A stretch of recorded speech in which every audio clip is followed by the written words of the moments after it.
A massive crowd cheers for the oracle and the emperor outside a grand white palace. A divine light glows as a message offers blessings and peace. A blonde woman with glowing orange eyes is identified as Oracle Dorothy. A young boy smiles brightly as he offers a flower to Oracle Dorothy. She reaches out to accept the small white blossom. Oracle Dorothy closes her eyes as she gently smells the flower. The scene shifts as Oracle Dorothy enters a dark, imposing hallway alone. She looks nervous, a single bead of sweat rolling down her cheek. Oracle Dorothy walks across a massive, sunlit hall toward a man seated on a throne. Emperor Theodore Elliot, a black-haired man with blue eyes, welcomes the oracle, stating he has been waiting for her. She curtsies deeply as the emperor asks if he should use her title. The emperor asks what he should call her, while narration reveals he actually despises the oracle. She wonders if he views her as a con artist. Determined, Oracle Dorothy realizes she must win over this man and make him her ally. Narration reveals her past identity as Park Sun-yo, a shaman's daughter born with spiritual powers. In a memory, her mother warns her that she cannot keep rejecting the spirits. Terrifying dark spirits with red eyes loom as a warning of misfortune is delivered. Despite the warnings, she hated the life of a shaman. She recalls being mocked for her name and her family's mystical reputation. The brown-haired Park Sun-ya stands at a busy city crosswalk.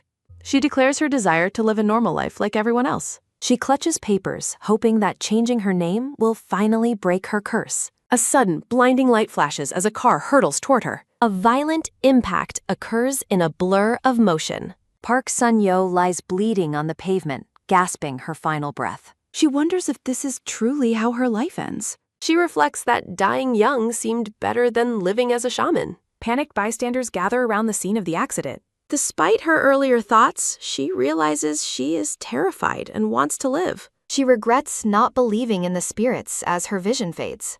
Mysterious voices call out names, searching for Dorothy. A bright orange eye suddenly snaps open in shock. The blonde woman awakens in a forest, staring up at the trees in confusion. She sits up against a tree, overlooking a beautiful, sprawling valley. She clutches her head, struggling to reconcile her memory of dying. She recalls the traffic accident, but realizes she is now completely unharmed. From her vantage point, she spots a massive castle in the distance. She gasps in disbelief at the unfamiliar world before her. Her eyes widen as she takes in her new surroundings. The white towers of the distant palace gleam under a clear blue sky. Now in a bustling village, she realizes her face has changed into someone else's. Looking distressed, she wonders who she can ask for help.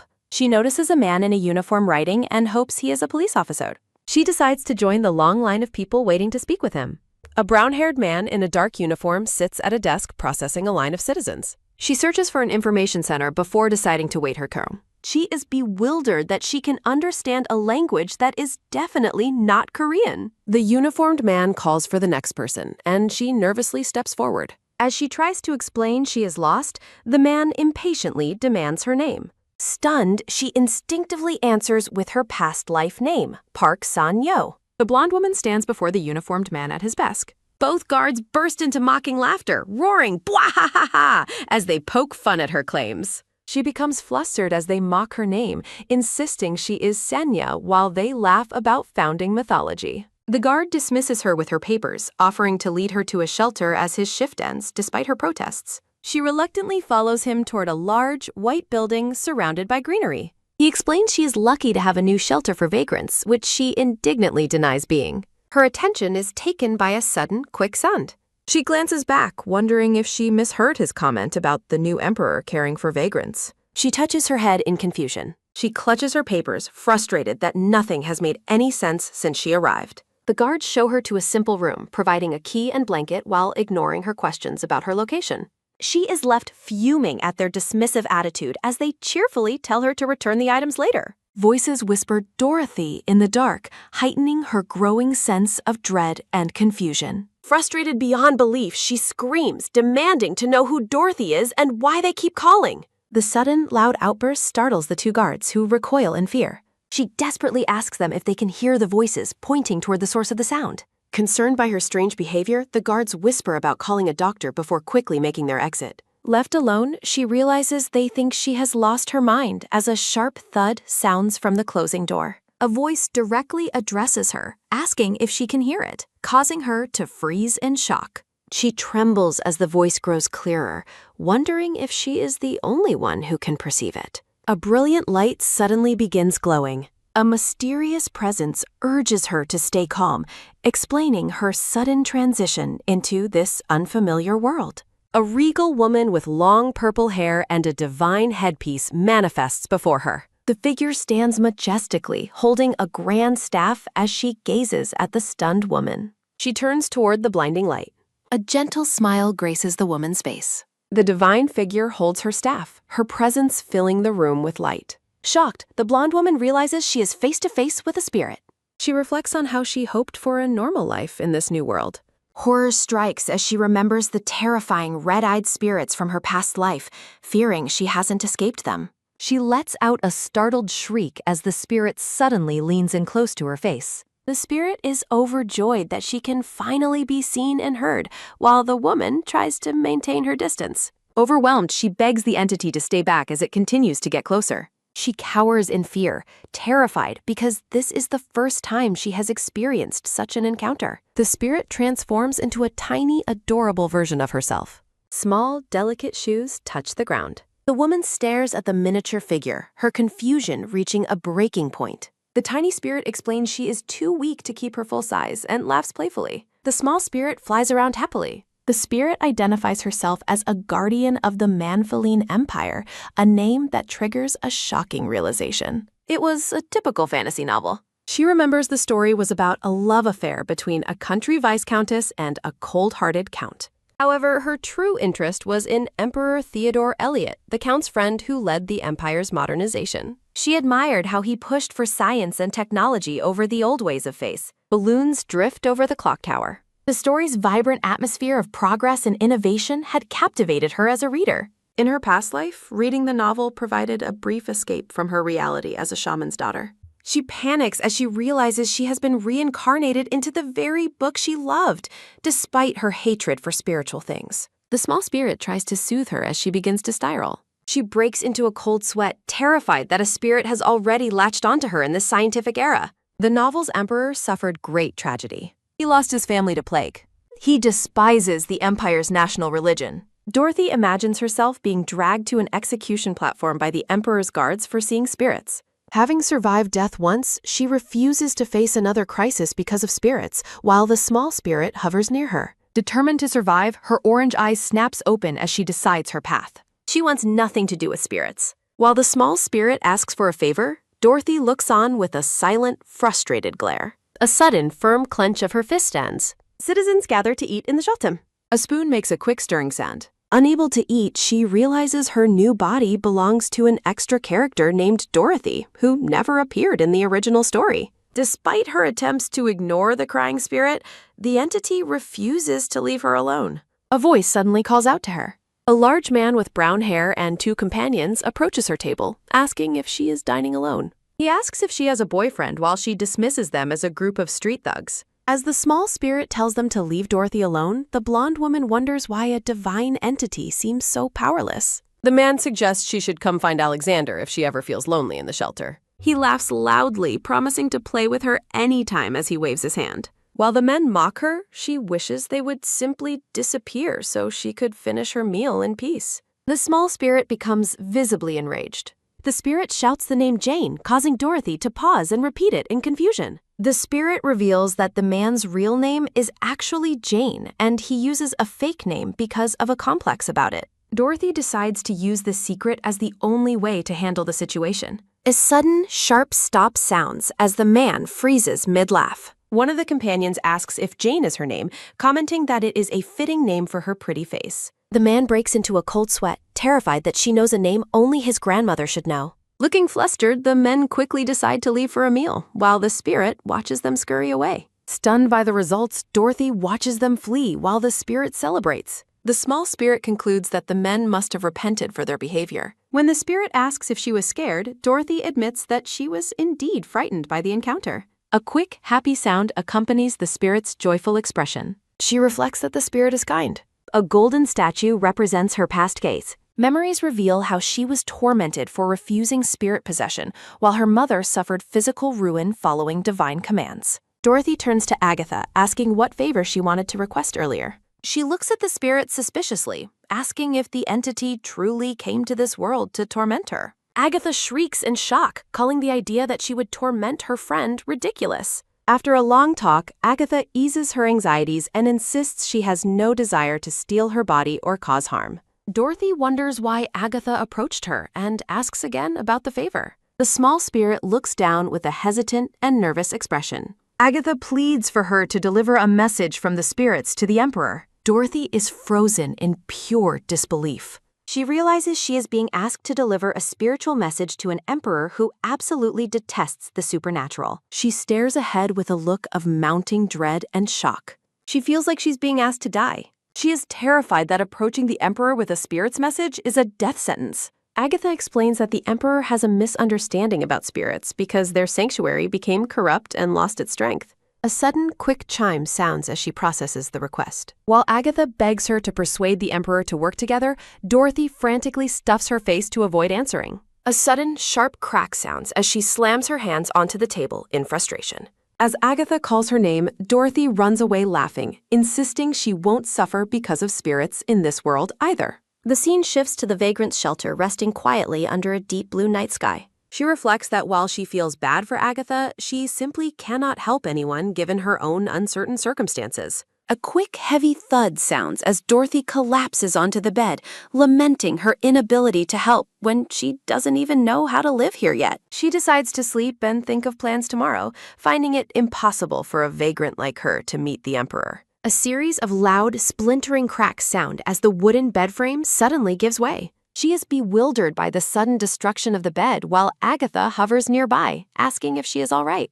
Agatha apologizes, explaining that the captain of the Knights is likely throwing a tantrum, causing Dorothy to wonder when she arrived. Agatha explains that there are 8 guardian spirits in total protecting the Empire as a group of shadowy figures appears. The tiny spirit continues her explanation with a worried expression as her hands are clasped together. She notes that their power has started to awaken thanks to Dorothy, allowing everyone to use their strength, but the impatient Knight Captain acted out. Dorothy is outraged that her constitution is being blamed for the chaotic events happening around her. Agatha apologizes on behalf of the others, while Dorothy questions if she can communicate with them even when they aren't visible. She is haunted by visions of red-eyed shadows, fearing that if the spirits get angry over her lack of cooperation, her life is in danger. The thought of her life being at risk if she refuses to cooperate consumes her mind. A deep, heavy sigh sounds as she gives in, deciding to focus on staying alive first. As the spirit celebrates, Dorothy thinks the world would be better off if spirits simply vanished.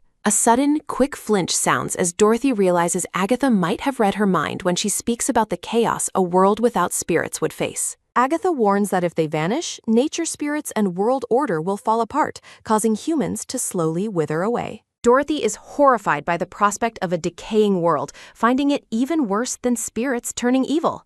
She reflects that the novel never described the world after the ending, suspecting a natural disaster struck once people stopped believing. A sudden, sad sniffle sounds as she tearfully agrees to help, lamenting that she's tangled up with spirits again despite the unknown risks. A quick, rhythmic heartbeat sounds as she clenches her fists, declaring that her decision is made to help from now on. Agatha joyfully promises to make Dorothy's wishes come true if she manages to persuade the Emperor. The spirit's face is illuminated by a brilliant light as she asks Dorothy to tell her what she wants. Dorothy gazes off into the distance, lost in thought. Her orange eye is shown in a tight close-up. She remains silent, her mouth set in a thin line. She reflects that her only wish is to no longer see the things other people can't see, a desire she has held since her past life. She wishes to be utterly ordinary, just like the people she once watched on the streets in her previous world. A quick, light scratching sounds as she decides to tell Agatha later, thinking it's better not to deny the guardian spirits right now. The spirit agrees to wait, while Dorothy decides to think of other possible wishes in the meantime. She points out that as a vagrant and an extra character, it seems impossible to meet the Emperor, who looks down from his throne in her mind. Dorothy sits on her broken bed, noting the high chance the Emperor will avoid her since he hates the sanctuary. A close-up of the black-haired Emperor's cold gaze reveals her fear that she'd be lucky if he only avoided her. She remembers his actions in the novel and fears he might wipe out the sanctuary and everyone in it in one go. She decides that the only way forward is to become famous enough that he cannot ignore her. She envisions herself as a holy oracle, believing that if she becomes well known, the emperor will have to treat her carefully. The small spirit looks on happily as she notes they just need to think of methods to achieve their goal. A light, quick scratching sound sounds as Dorothy smiles, asking Agatha if she can help her out. The scene shifts to the sunny lawn in front of the vagrant shelter where people are resting. Dorothy approaches a couple sitting on the grass, offering a cheerful greeting. She introduces herself as Dorothy and asks if she can sit with them since she hasn't been there long. The man welcomes her warmly, introducing himself and his companion while Dorothy prepares to make her move. Agatha whispers into Dorothy's ear, pointing toward the lady and mentioning the bad energy she can sense. Dorothy observes the dark, swirling aura around the woman's leg, realizing she can see tainted objects like a voodoo doll and a dark gem. She resolves to use this opportunity to make an impression and calls out to the woman named Lynette. Dorothy asks Lynette if her leg is all right, surprising both the woman and her companion. Stunned, Lynette asks how she knew her name and that her leg was hurting just by looking at her. Dorothy maintains a mysterious, knowing facade. Dorothy details Lynette's secret suffering, noting that her skin is rotting and turning black while doctors remain clueless. A sudden, quick chime sounds as Lynette and her companion react in shock to Dorothy's accurate insight. Dorothy asks Lynette for a private conversation. Dorothy's eyes glow with intensity as she commands Lynette to throw away the cursed fake ruby from the tavern. Lynette is paralyzed with fearful shock. Dorothy smiles, satisfied with her intervention. A few days pass in the sea. Friends notice Lynette's miraculous recovery, but she remains hesitant to explain how it happened. Dorothy confronts another man about his arm pain and his attempt to sell a family heirloom. Dorothy warns the man never to try selling his family's heirlooms again. The man tearfully promises never to sell it, admitting he only considered it because life became so difficult. Word of the oracle's healing powers spreads rapidly throughout the vagrant shelter. Dorothy maintains her serene and holy persona. People exchange rumors about the oracle's incredible ability to sense problems before guests even sit down. While Agatha praises her unique clarity, Dorothy humbly credits the spirit's abilities for her success. Dorothy resolves to find a way to reach more influential people to build her reputation further. 3 stern, well-dressed men suddenly arrive. The mustachioed man rudely asks if Dorothy is the famous oracle everyone is talking about. Agatha frantically warns Dorothy that the rude visitor is actually a high-ranking noble. Dorothy realizes this visitor is the perfect opportunity to advance her plans as he offers her a request. She vows to seize this golden opportunity. The noble repeats his request with a smirk.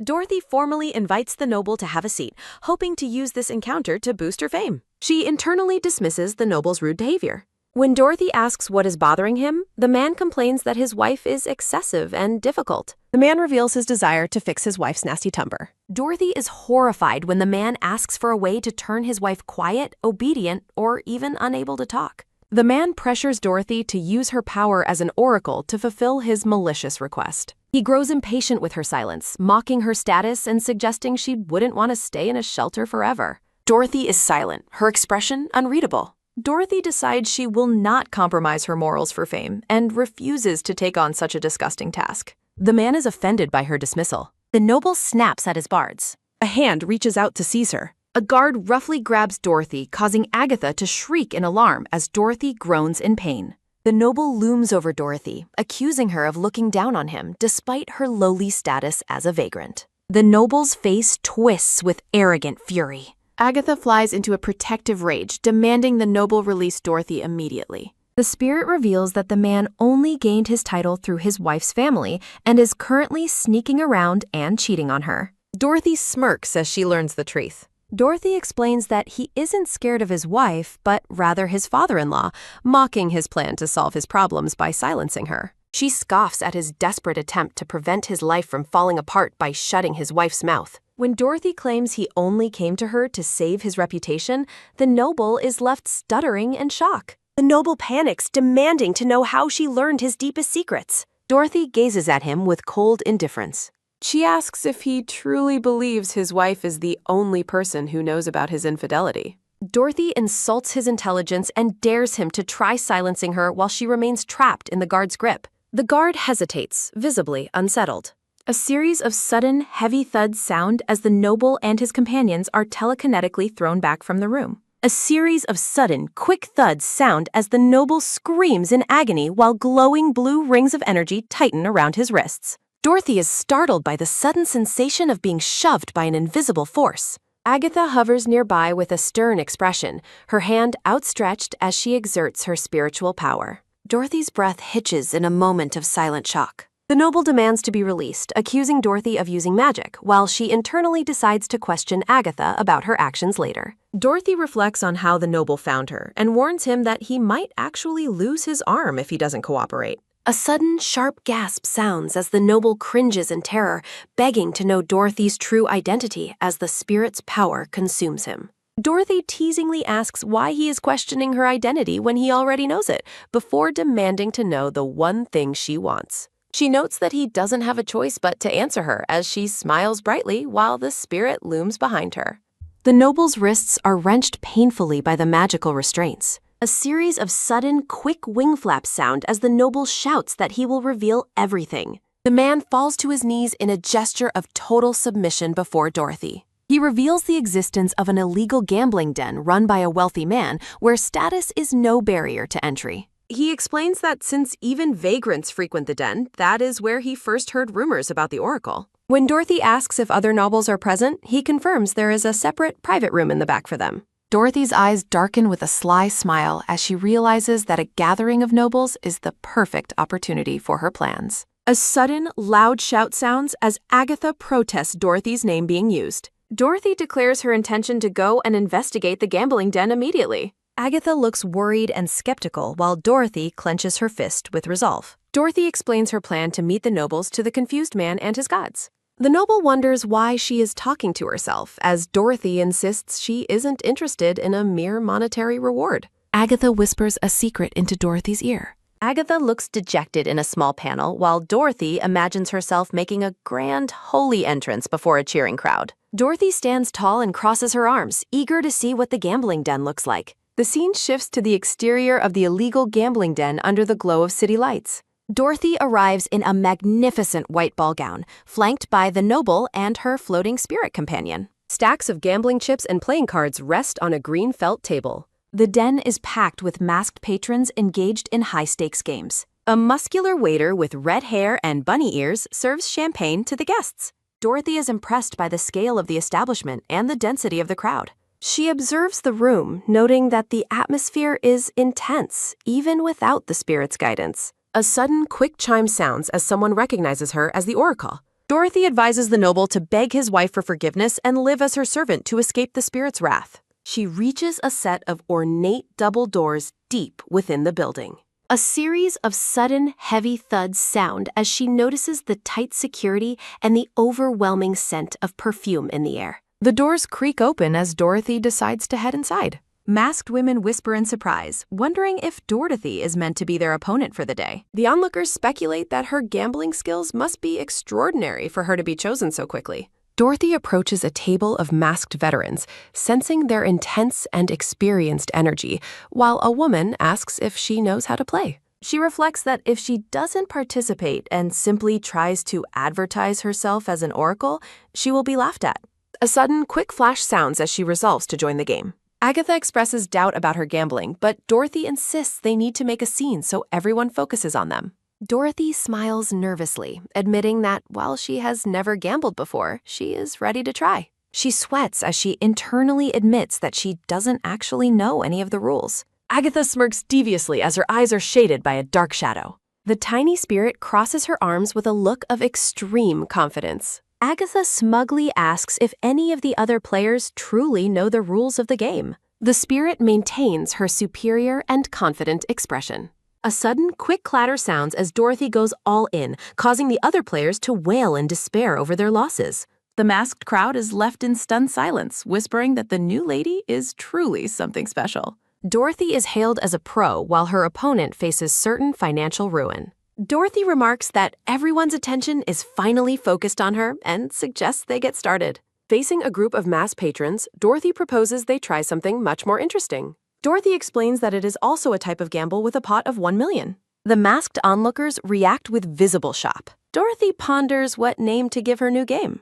Backed by her glowing spirit, Dorothy decides to call it the Oracle Game. The rules require guessing an opponent's true feelings and unspoken worries to win the bet. Dorothy prepares to begin the high-stakes match. The game causes a sensation as Dorothy's specific insights leave even the loudest skeptics turning pale. News of the vagrant lady from the Oracle Game spreads throughout the city. Dorothy stands tall and confident in her elegant white gown. Rumors of a real oracle spread far beyond the small city of Demont. Dorothy decides a specific house is the best option while the agent praises her excellent choice. Dorothy and the agent stand before a large, well-maintained stone building. Dorothy surprises the man by offering to pay for the house immediately. Reflecting on her earnings from the Oracle Game, Dorothy reaches into a bag filled with gold coins. Dorothy plans to open a bank account in the capital because carrying cash is such a pain. The agent is stunned as Dorothy hands over a massive bag of gold coins. A door creaks open as Dorothy reveals the reason she rented the building. Dorothy enthusiastically announces her intention to set up a shrine. Crowds overwhelm the tiny shelter room as Dorothy's reputation continues to grow rapidly. Dorothy resolves to gather clients properly in her new role as an oracle. Dorothy reflects on how she once avoided becoming a shaman, only to end up doing it anyway. Dorothy draws on memories of her shaman mother to guide her through her work. Dorothy expresses confidence that she can captivate the people of this world. Agatha admits she is unfamiliar with shrines and asks Dorothy to explain what one is. Dorothy promises to show her exactly what a shrine looks like. Dorothy excitedly suggests they go shopping for materials first. Dorothy clenches her fists with joyful anticipation. A sudden, loud thud sounds as Dorothy displays her handmade shamanic rattle and colorful fans. A sudden, quick chime sounds as a new altar is revealed, laden with statues and fresh fruit. Dorothy explains to Agatha that a certain level of performance is necessary to build belief in people. Creating a dramatic atmosphere helps ensure people naturally focus and get swept up. A successful shaman must create the right atmosphere to gain the total trust of their clients. Dorothy invites Agatha to eat from the altar, explaining it is an offering meant to honor the spirits. Agatha notes that while large animals are common offerings, this fruit is a pleasant first for her. Agatha happily munches on a blueberry from the plate. The spirit glows with joy after tasting the offering. Agatha smiles with pure, radiant delight. Dorothy feels proud seeing Agatha so happy and vows to prepare more treats next time. A small spirit with white hair appears and asks to join the feast. Dorothy is startled by the sudden presence of a new spirit. The new white-haired spirit floats expectantly near the altar. Dorothy demands to know who has entered her shrine. A sudden, sharp gasp sounds as the new arrival begins eating without even saying hello. Several other small spirits materialize and hover around the room. One spirit asserts that they do not simply move whenever they are asked. The spirits reveal that Agatha had previously told them to hold back and restrain themselves. Dorothy asks Agatha for an explanation while the spirit smiles brightly. The white-haired spirit boy, Horte, introduces himself as the spirit of children and politely greets Dorothy. Two more spirits appear, identified as Vesta, the spirit of the hearth, and Marcus, the spirit of war and captain of the knights. Dorothy smiles nervously while admitting that things are fine despite her internal distress. The three spirits beamed at Dorothy, assuring her that they will all be by her side. Dorothy panics about handling 8 spirits when Agatha alone is overwhelming, while Agatha rushes in to help her. Agatha takes charge, ordering the spirits to stay upstairs unless necessary, and organizing their fortune-telling shifts by day. Dorothy is relieved that Agatha is managing the chaotic crowd of spirits, while Agatha warns them not to startle her. Dorothy realizes that having 8 spirits as backup means she no longer needs to fear the Emperor. A sudden, loud chime sounds as Dorothy officially announces the opening of her new shrine for business. The scene shifts to the grand exterior of the Imperial Palace as time passes. A sudden, quick clatter sounds as someone walks determinedly through the palace halls. Imperial guards stand at attention, wondering if the new oracle is a legendary figure or just a fraud. The Emperor notes that the latest news article is quite entertaining while he looks over his reports. He observes that rumors of Oracle Dorothy are sweeping through the empire, extending far beyond the city of Demont. The Emperor expresses frustration that his informants were less informed than reporters, prompting a guard to apologize. The black-haired man pauses thoughtfully as he considers his next move. He looks toward a grand building, noting that the sanctuary must be feeling quite desperate. A red-haired guard reports that there has been no movement from their targets yet. The Emperor reflects on the unexpected situation, noting that no one else seems aware of the matter yet. A sudden, sharp rustle sounds as he clenches the paper, deciding there is only one option left. He orders his guards to quietly find any connection between the self-proclaimed oracle and the sanctuary. The emperor demands that his men bring the oracle directly to him. A serene light filters through the foliage. Two village women discuss their visit to the shrine, with one asking if the other is there for a reading. A crowd gathers outside as people mention that their relatives have already visited the famous oracle. Inside the shrine, a man named James asks if the silent oracle has sent something important. Dorothy mentions his leg, causing James to react with confusion. She asks if his aching leg is better, addressing him by name as if she were his grandmother. James is moved to tears, wondering if his grandmother is truly speaking through her. A sudden, loud sob sounds as James is embraced by the spirit of his grandmother while Agatha watches.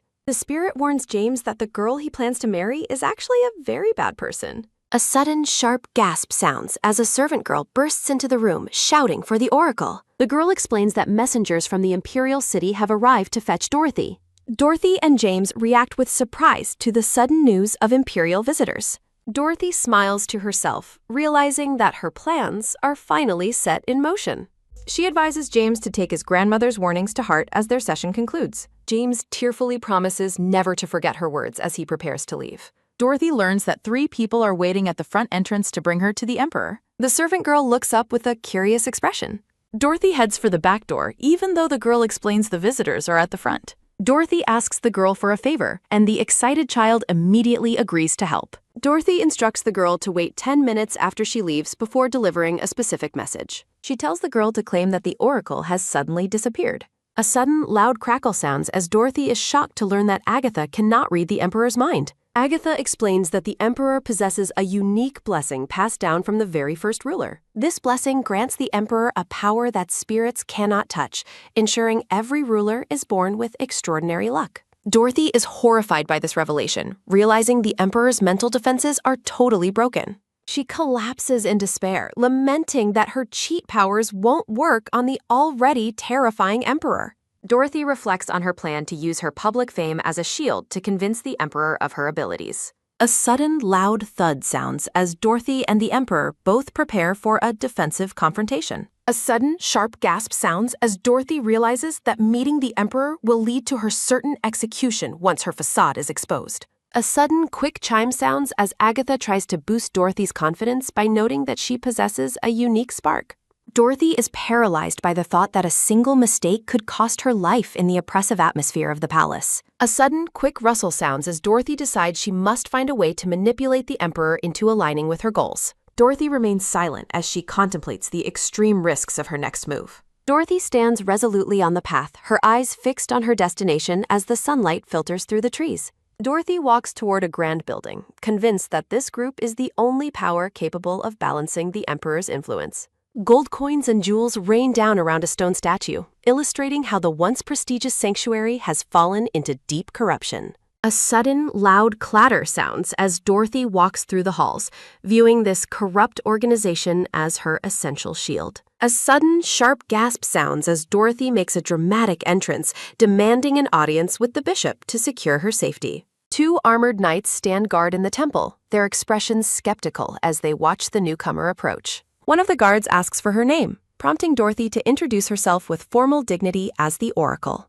A sudden, quick tsk sounds as the brown-haired knight scoffs, dismissing her as nothing more than a famous swindler. The knight orders her to leave immediately, while Dorothy reflects on how her background makes her a threat to their image. A sudden, sharp smirk forms as Dorothy addresses the knight by name, ready to use her insights to gain the upper hand. A sudden, loud thud sounds as Dorothy shocks the knight, Arthur, by revealing he is hiding gambling losses from his wife. A sudden, quick gasp sounds as the red-haired knight begins to believe Dorothy's words, much to his companion's horror. Dorothy turns her attention to the red-haired knight, Anton, exposing his secret crush and his past rudeness toward the girl. A sudden, quick chime sounds as Dorothy leaves another man speechless by mentioning a private birthmark he tries to hide. A sudden, loud sob sounds as the flustered priest hurriedly directs Dorothy to the bishop's office on the top floor. Dorothy walks past the defeated priest, feeling satisfied that she has successfully bypassed the initial opposition. A sudden, quick knock sounds as Dorothy arrives at the bishop's door, politely requesting a moment of his time.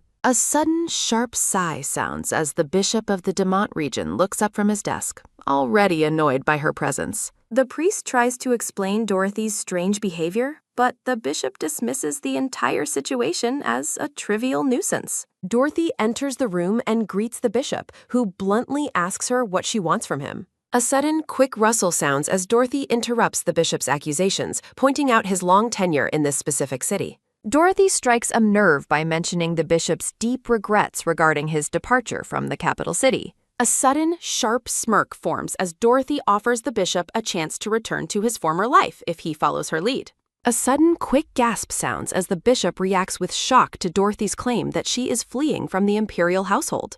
Dorothy smiles radiantly, suggesting that the sanctuary will find her story and its potential quite beneficial. The scene shifts to the towering spires of the imperial palace as several days pass following Dorothy's move. The emperor narrows his eyes as he reflects on the growing rumors surrounding the mysterious new oracle. A sudden, quick rustle sounds as the emperor processes the report that the oracle has sought refuge within the sanctuary. A messenger informs the emperor that the bishop and the oracle are already traveling toward the capital together. A sudden, sharp gasp sounds as the guard wonders why the oracle chose to move the moment the palace took action. The emperor questions how much the oracle knows about his hidden conflict with the religious authorities. He notes the lack of movement from either side for 2 months, highlighting the suddenness of her departure. The emperor realizes that Dorothy stayed quiet until the exact moment he made a move, suggesting she was waiting for him. Dorothy is seen running toward her goal, appearing to have a deep understanding of the political landscape.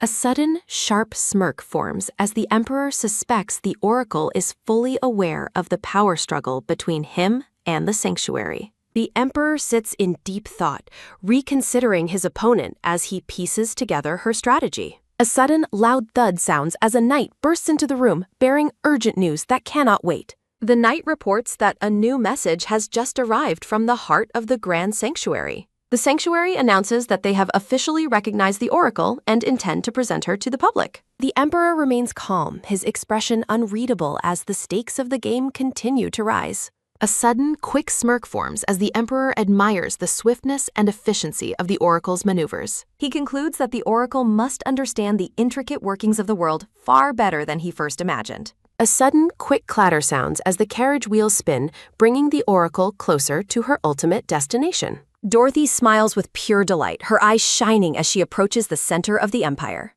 Looking out at the grand city, Dorothy feels as though she has truly stepped into the pages of a romance novel. The bishop asks if Dorothy will really help him return to the capital, and she happily confirms as their carriage enters the city. A sudden, sharp creak sounds as the carriage stops, and the bishop announces their arrival while Dorothy and Agatha look on. Dorothy gazes at the massive, glowing white cathedral, realizing she has reached the sanctuary instead of the palace. Ornate blue chandeliers sparkle brilliantly. Dorothy observes the opulent golden pillars. Agatha admits she feels conflicted every time she looks at the state of the Grand Sanctuary. Agatha explains that the sanctuary was once a pure place of faith, but corruption grew as belief waned, leaving the spirits to simply watch for a long time. Agatha smiles with pure delight, noting that they finally have hope that things can be set right at last. Dorothy understands the priest's hidden story just as a sudden, quick knock sounds at the door. A sudden, loud creak sounds as the bishop bursts in, urgently claiming they have pressing business to attend to. A composed red-haired woman sits behind a grand desk. The high priest watches with cold addis. The high priest scolds the bishop for returning after 20 years and demands he never show his face before her again. A sudden, sharp smirk forms as the high priest hears the mention of the famous oracle from the newspapers.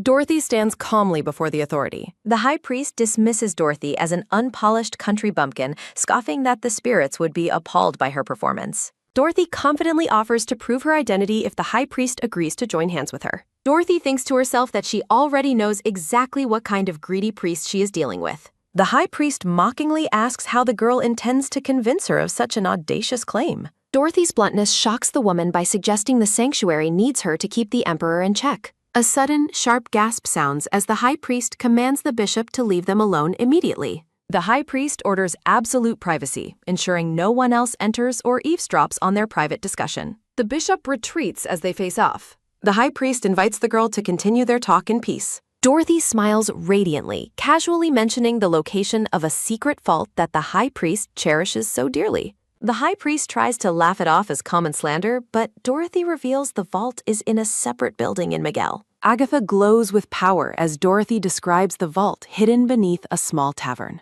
A sudden, quick rustle sounds as Dorothy correctly identifies the alias used for the vault as Judith. Surrounded by a spectral aura, Dorothy asks if the High Priest still truly believes she isn't an oracle. A sudden, loud thud sounds as the High Priest stands in shock, realizing such secrets are impossible for even revelation-receiving priests to know. Sensing her advantage, Dorothy formally asks for the woman's help in securing her safety. The High Priest is bewildered as Dorothy explains she came running because the Emperor's men were sent to fetch her. Dorothy explains that the spirits warned her she must not be captured by him. Dorothy thinks she must appear greedy and short-sighted to avoid being seen as a threat by the high-ranking priest. A sudden, sharp gasp sounds as Dorothy tearfully begs for the sanctuary to take her in for protection. The High Priest wonders why the skeptical Emperor is suddenly searching for an oracle. A sudden, sharp smirk forms as the High Priest decides the girl will be a perfect tool to control the Emperor.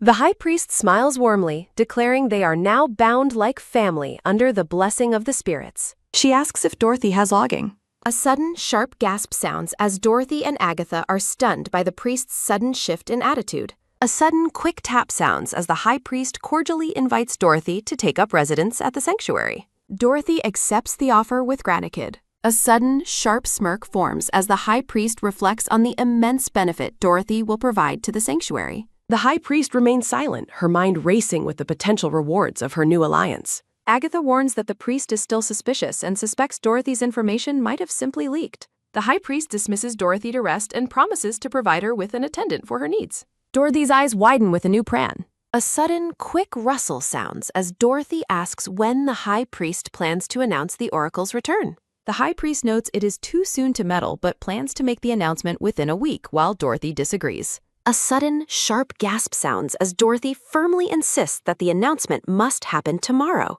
Dorothy insists on an immediate announcement to ensure it makes the next morning's newspaper. Dorothy warns that she will be caught and killed within a week if they wait, while the High Priest realizes that taking her in is a massive gamble that could destroy the sanctuary. A sudden, quick rustle sounds as the red-haired woman is offended by Dorothy's tone, demanding respect for her position as High Priest. Dorothy is confused by this sudden shift in the woman's attitude.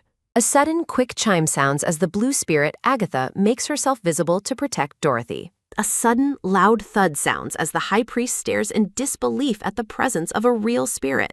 A sudden, sharp gasp sounds as the High Priest is nearly knocked back by a surge of spiritual energy. Agatha notes that even the High Priest lacks true faith and is driven entirely by greed. The small blue spirit looks on with a stern and determined expression. The High Priest is overwhelmed by the display of spirit power and desperately orders it to be stopped. Dorothy smiles brightly and clasps her hands together in satisfaction. A sudden, sharp sigh sounds as Dorothy enters her new quarters and catches her breath in relief. A sudden, quick chime sounds as Dorothy tells Agatha how cool her display of power was earlier. Agatha admits her power is still weak, but is glad she could help persuade the greedy High Priest. Dorothy feels relieved that the High Priest won't dare to cause her any trouble for a while. Agatha explains that the other spirits are also slowly regaining their unique abilities, introducing Vesta, the spirit of the hearth. Marcus, the spirit of war, and Iason, the spirit of medicine, are shown as they also begin to recover their strength. A sudden, quick chime sounds as Agatha realizes her connection to Dorothy is beginning to weaken.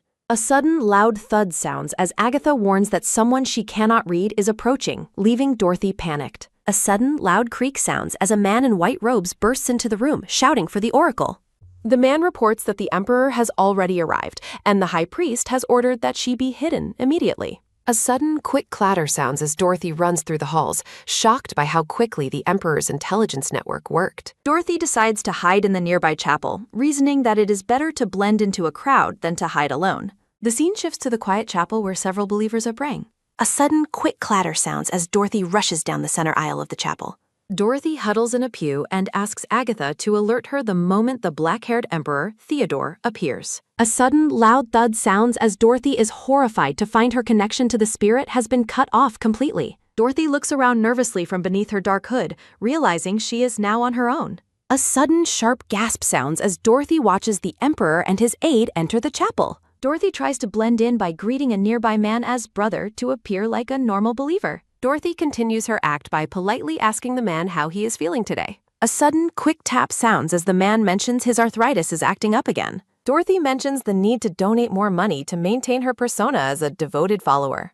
The black-haired Emperor scans the chapel with an intense, searching gaze. The Emperor walks right past the hooded girl as she continues to pray.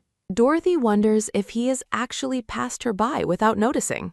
A sudden, loud thud sounds as the Emperor stops and addresses her directly. The Emperor commands the hooded girl to raise her head. A sudden, sharp creak sounds as Dorothy slowly looks up at him while sweating profusely. The Emperor bluntly asks the girl for her limb. Theodore's cold blue eyes bore into her as he awaits a response. A sudden, quick chime sounds as Dorothy stammers that her name is Varia. Dorothy tries to excuse herself by claiming she is currently in the middle of spiritual practice. The Emperor threatens her, and she finally yields, agreeing to remove her hood.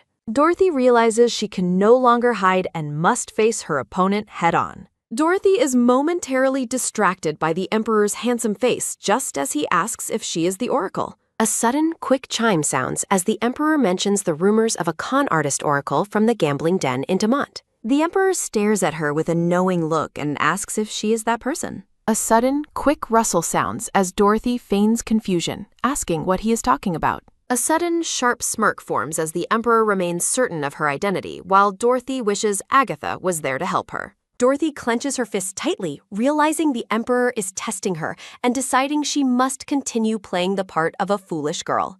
Dorothy steels her resolve, believing that feigning ignorance is her only path to survival. Theodore questions the girl's claim of being an oracle with a skeptical and cold expression. Dorothy feigns shyness and asks the Emperor if he finds her persona, Maria, to be holy and beautiful.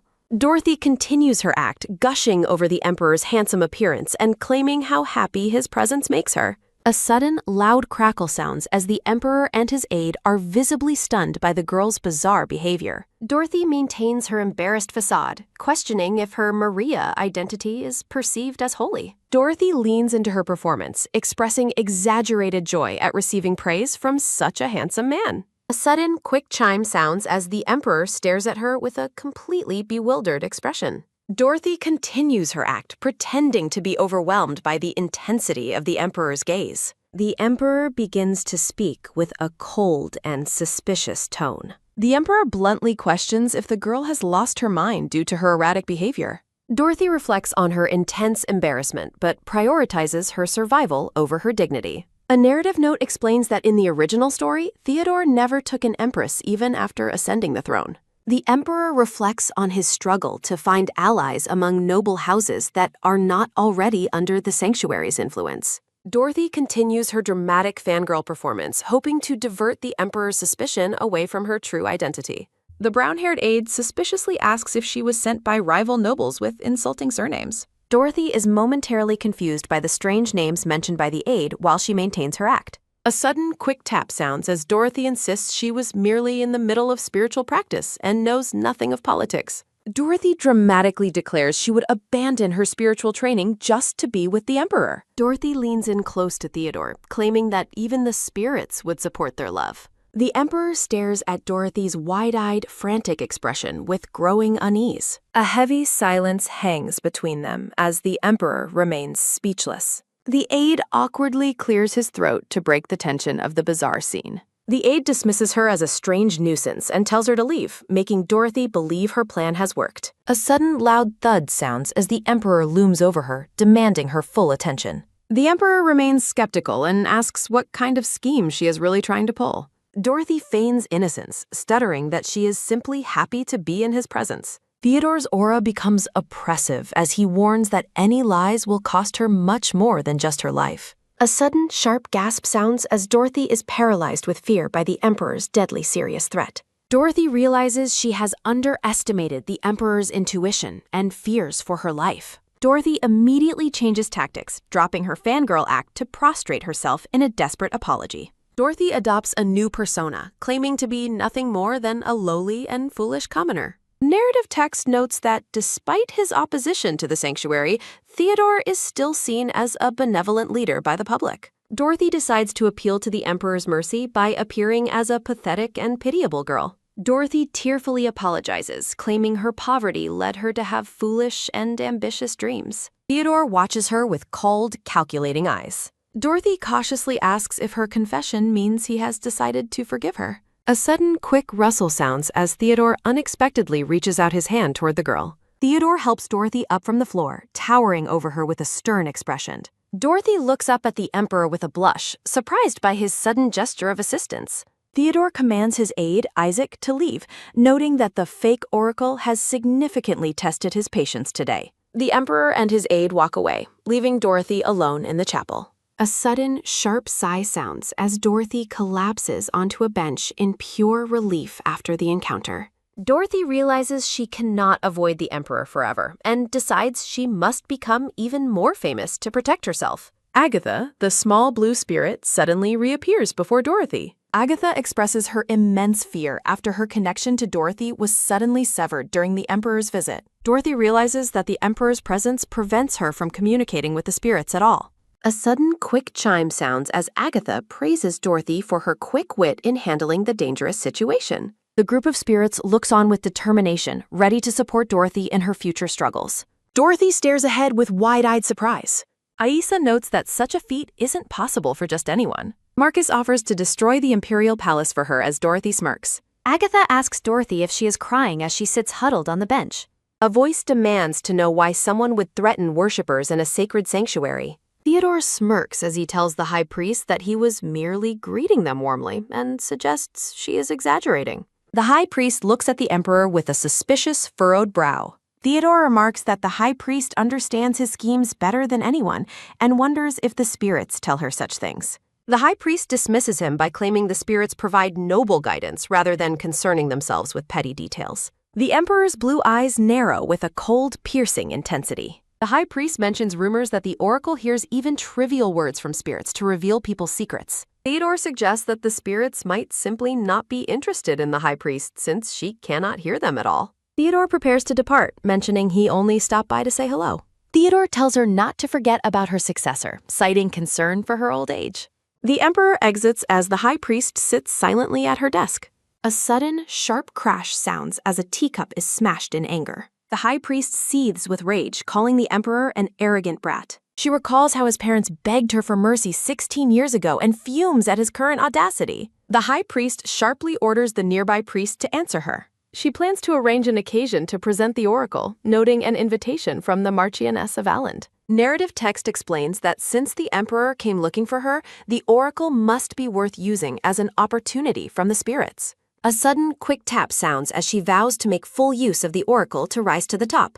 Dorothy smiles warmly while surrounded by her 3 small spirits. The scene shifts to the day after the Emperor caused an uproar at the Grand Sanctuary. Theodore and the commoners read the proclamation regarding the oracle's return. News of the oracle's return spreads rapidly throughout the entire nation. The high priest holds a newspaper declaring the completed verification of the legendary oracle. Dorothy wonders if she is finally becoming famous across the whole empire. The high priest asks the girl if she is pleased by the joy of the citizens.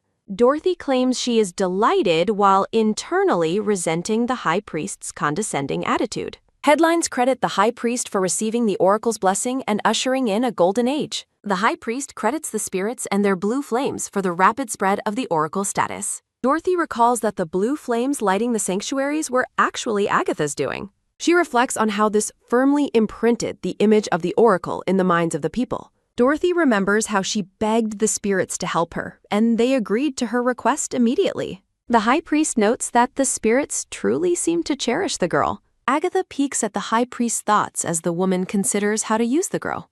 Dorothy asks Agatha for the exact wording needed to respond properly. The high priest looks down over the edge of the balcony. The high priest notes that they are ready to proceed with the return ceremony. The woman asks if they should go out and greet the waiting followers. Dorothy agrees while reminding herself that Dorothy maintains a forced, polite smile. A sudden, loud roar sounds as the high priest leads Dorothy out onto the balcony. Dorothy stares out in shock at the sight before her. A sudden, loud cheer sounds as they look over a massive, gathered crowd. The people shout and cheer wildly at the appearance of the oracle. Believers weep with joy, believing the spirits are finally trying to help them. The crowd chants for eternal glory to the oracle as Dorothy stands overwhelmed. Dorothy reflects on how the level of attention she has received is truly overwhelming. Dorothy clenches her fist, resolve hardening as she accepts her new burden. A weeping mother begs for help, offering her family's meager savings for her sick infant. Dorothy gazes at the desperate woman with a look of silent, deep-seated concern. Dorothy reflects on how the sanctuary's greed forces the poor to pay for simple mercy. Dorothy laments that the sanctuary accepts offerings for prayers that never reach the spirits. Agatha asks if Dorothy hears the talk about the high priest, which she confirms.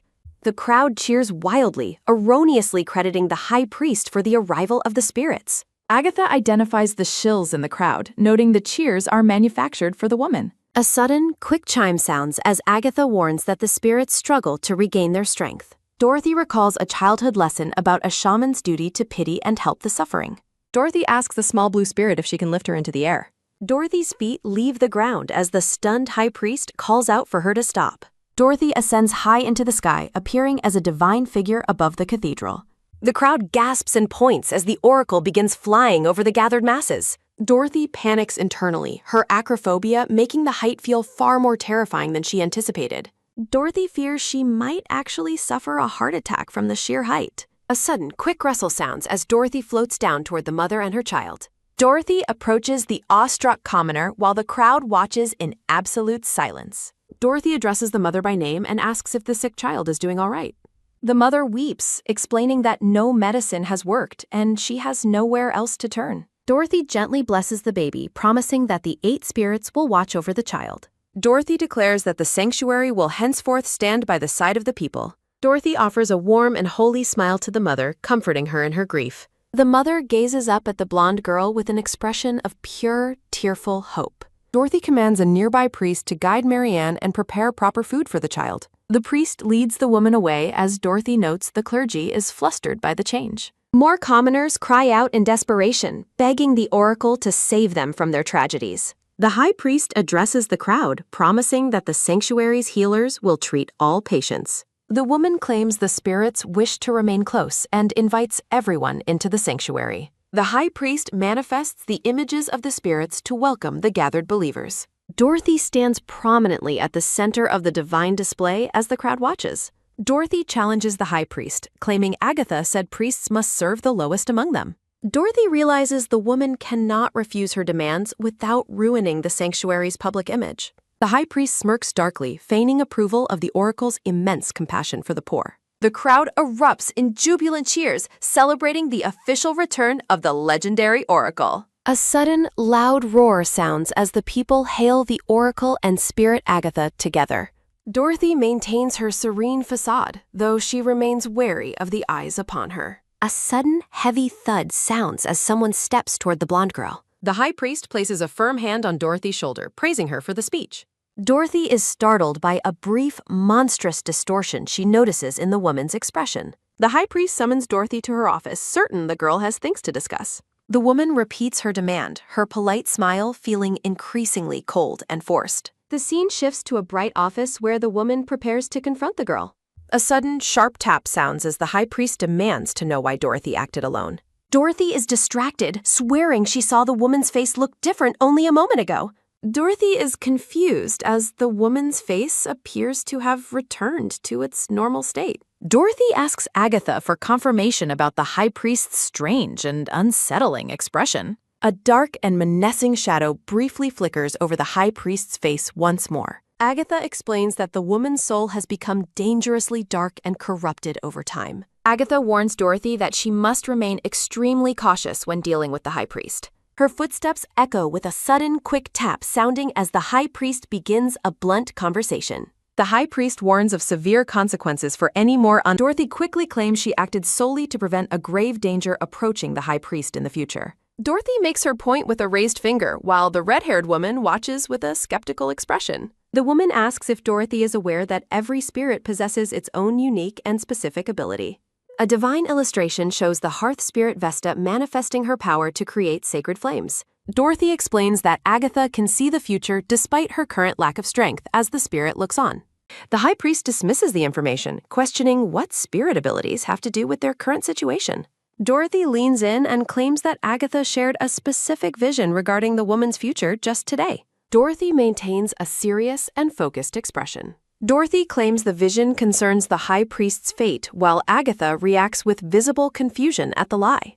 Agatha is shocked by the blonde girl's bold claims regarding the spirit's supposed concern for the priest. The high priest is visibly intrigued as Dorothy begins to elaborate on the details of the hearing. Dorothy predicts the emperor will soon threaten the high priest's status and weaken her entire position. Dorothy insists the woman must win the people's hearts to secure her seat against the coming imperial threat. The high priest is convinced that public relief efforts will serve her long-term interests and the sanctuary's image. The woman is satisfied by the prospect of the great benefits these new investments will eventually bring her. Agatha watches in disbelief as the girl manages to deceive the powerful woman with such incredible ease. The high priest drinks her tea while agreeing that investing in the future is an absolute necessity. The woman instructs the oracle to prepare for a tea party hosted by the Marchioness of Holland in a week.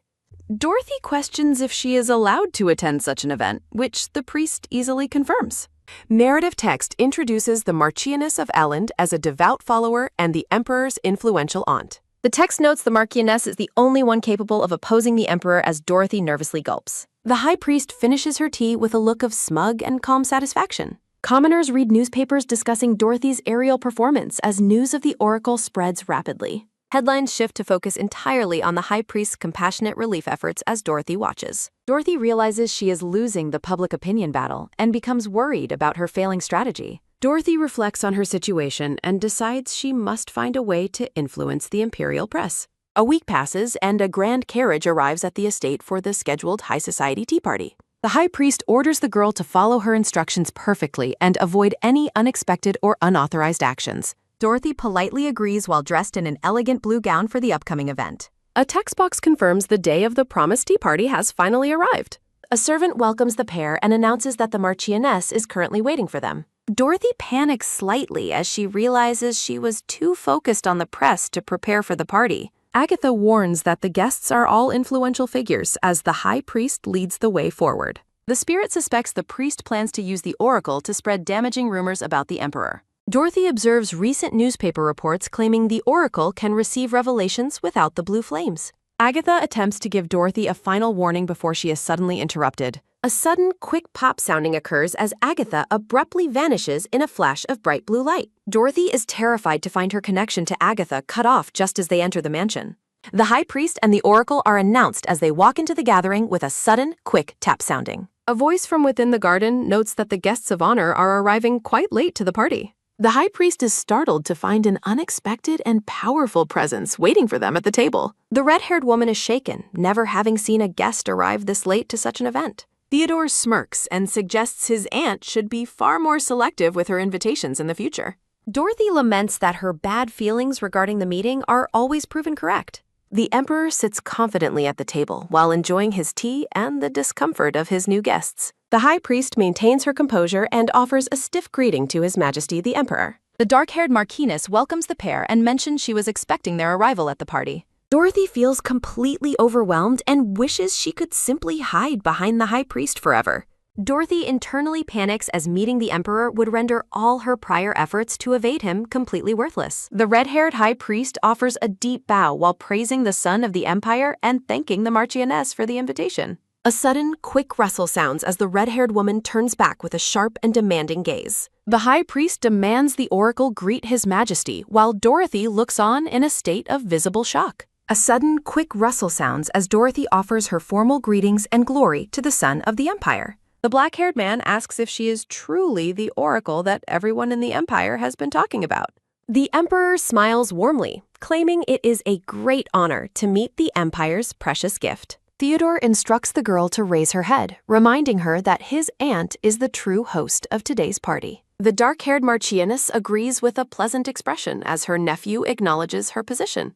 Dorothy sweats profusely under the immense weight of the emperor's unspoken scrutiny and her own mounting stress. A sudden, quick smirk sounds as Theodore internally reflects on finally finding the one he has been chasing. Dorothy is frozen in silence as she realizes that her worst fears regarding this encounter are coming true. The Marchioness invites everyone to take a seat within the beautiful and ornate garden gazebo. A sudden, quick rustle sounds as Dorothy sits stiffly while noticing the red-haired priest's increasingly dark mood. A sudden, quick thud sounds as Dorothy's heart races while wondering why the Emperor is staring so intently at her. A sudden, quick chuckle sounds as Dorothy realizes the priest's plan was ruined by the Emperor's unexpected presence. The dark-haired Marchioness observes the table, realizing that inviting the Emperor was a bold move against the sanctuary. Dorothy worries about the religious pressure being applied to the Emperor, who she knows hates the Malaya faith.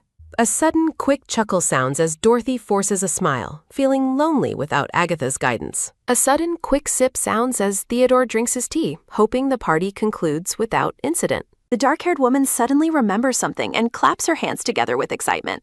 The Marchioness praises the Oracle's relief efforts and asks if the rumors about her flying are actually true. Dorothy politely responds that she is glad the efforts were noticed while internally shrinking from the attention.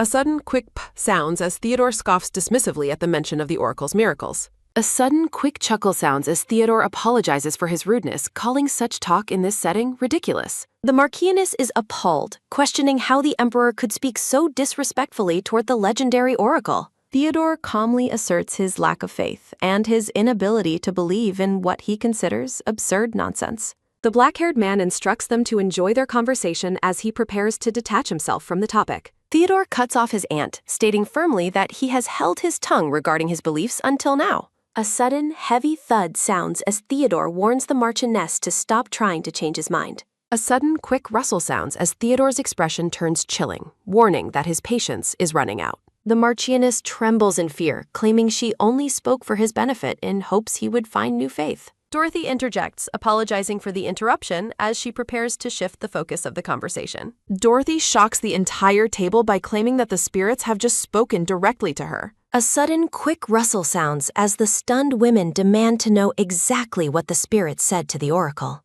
A sudden, quick rustle sounds as Dorothy clenches her fists, insisting she must tell His Majesty privately. Dorothy requests a private audience with the Emperor to share the urgent message she supposedly received. Theodore stares at the blonde girl with a cold, analytical, and completely unreadable expression. Dorothy remains still, her profile highlighted by the bright garden sun as she awaits his decision. A sudden, quick chuckle sounds as Theodore finds the girl's persistent actions to be an increasing nuisance. Theodore gives in and tells the Oracle to come with him for their private discussion. A sudden, quick rustle sounds as Theodore leads Dorothy away while his guard offers a respectful bow. Theodore orders his guard to ensure that not even a single person can sneak close to listen.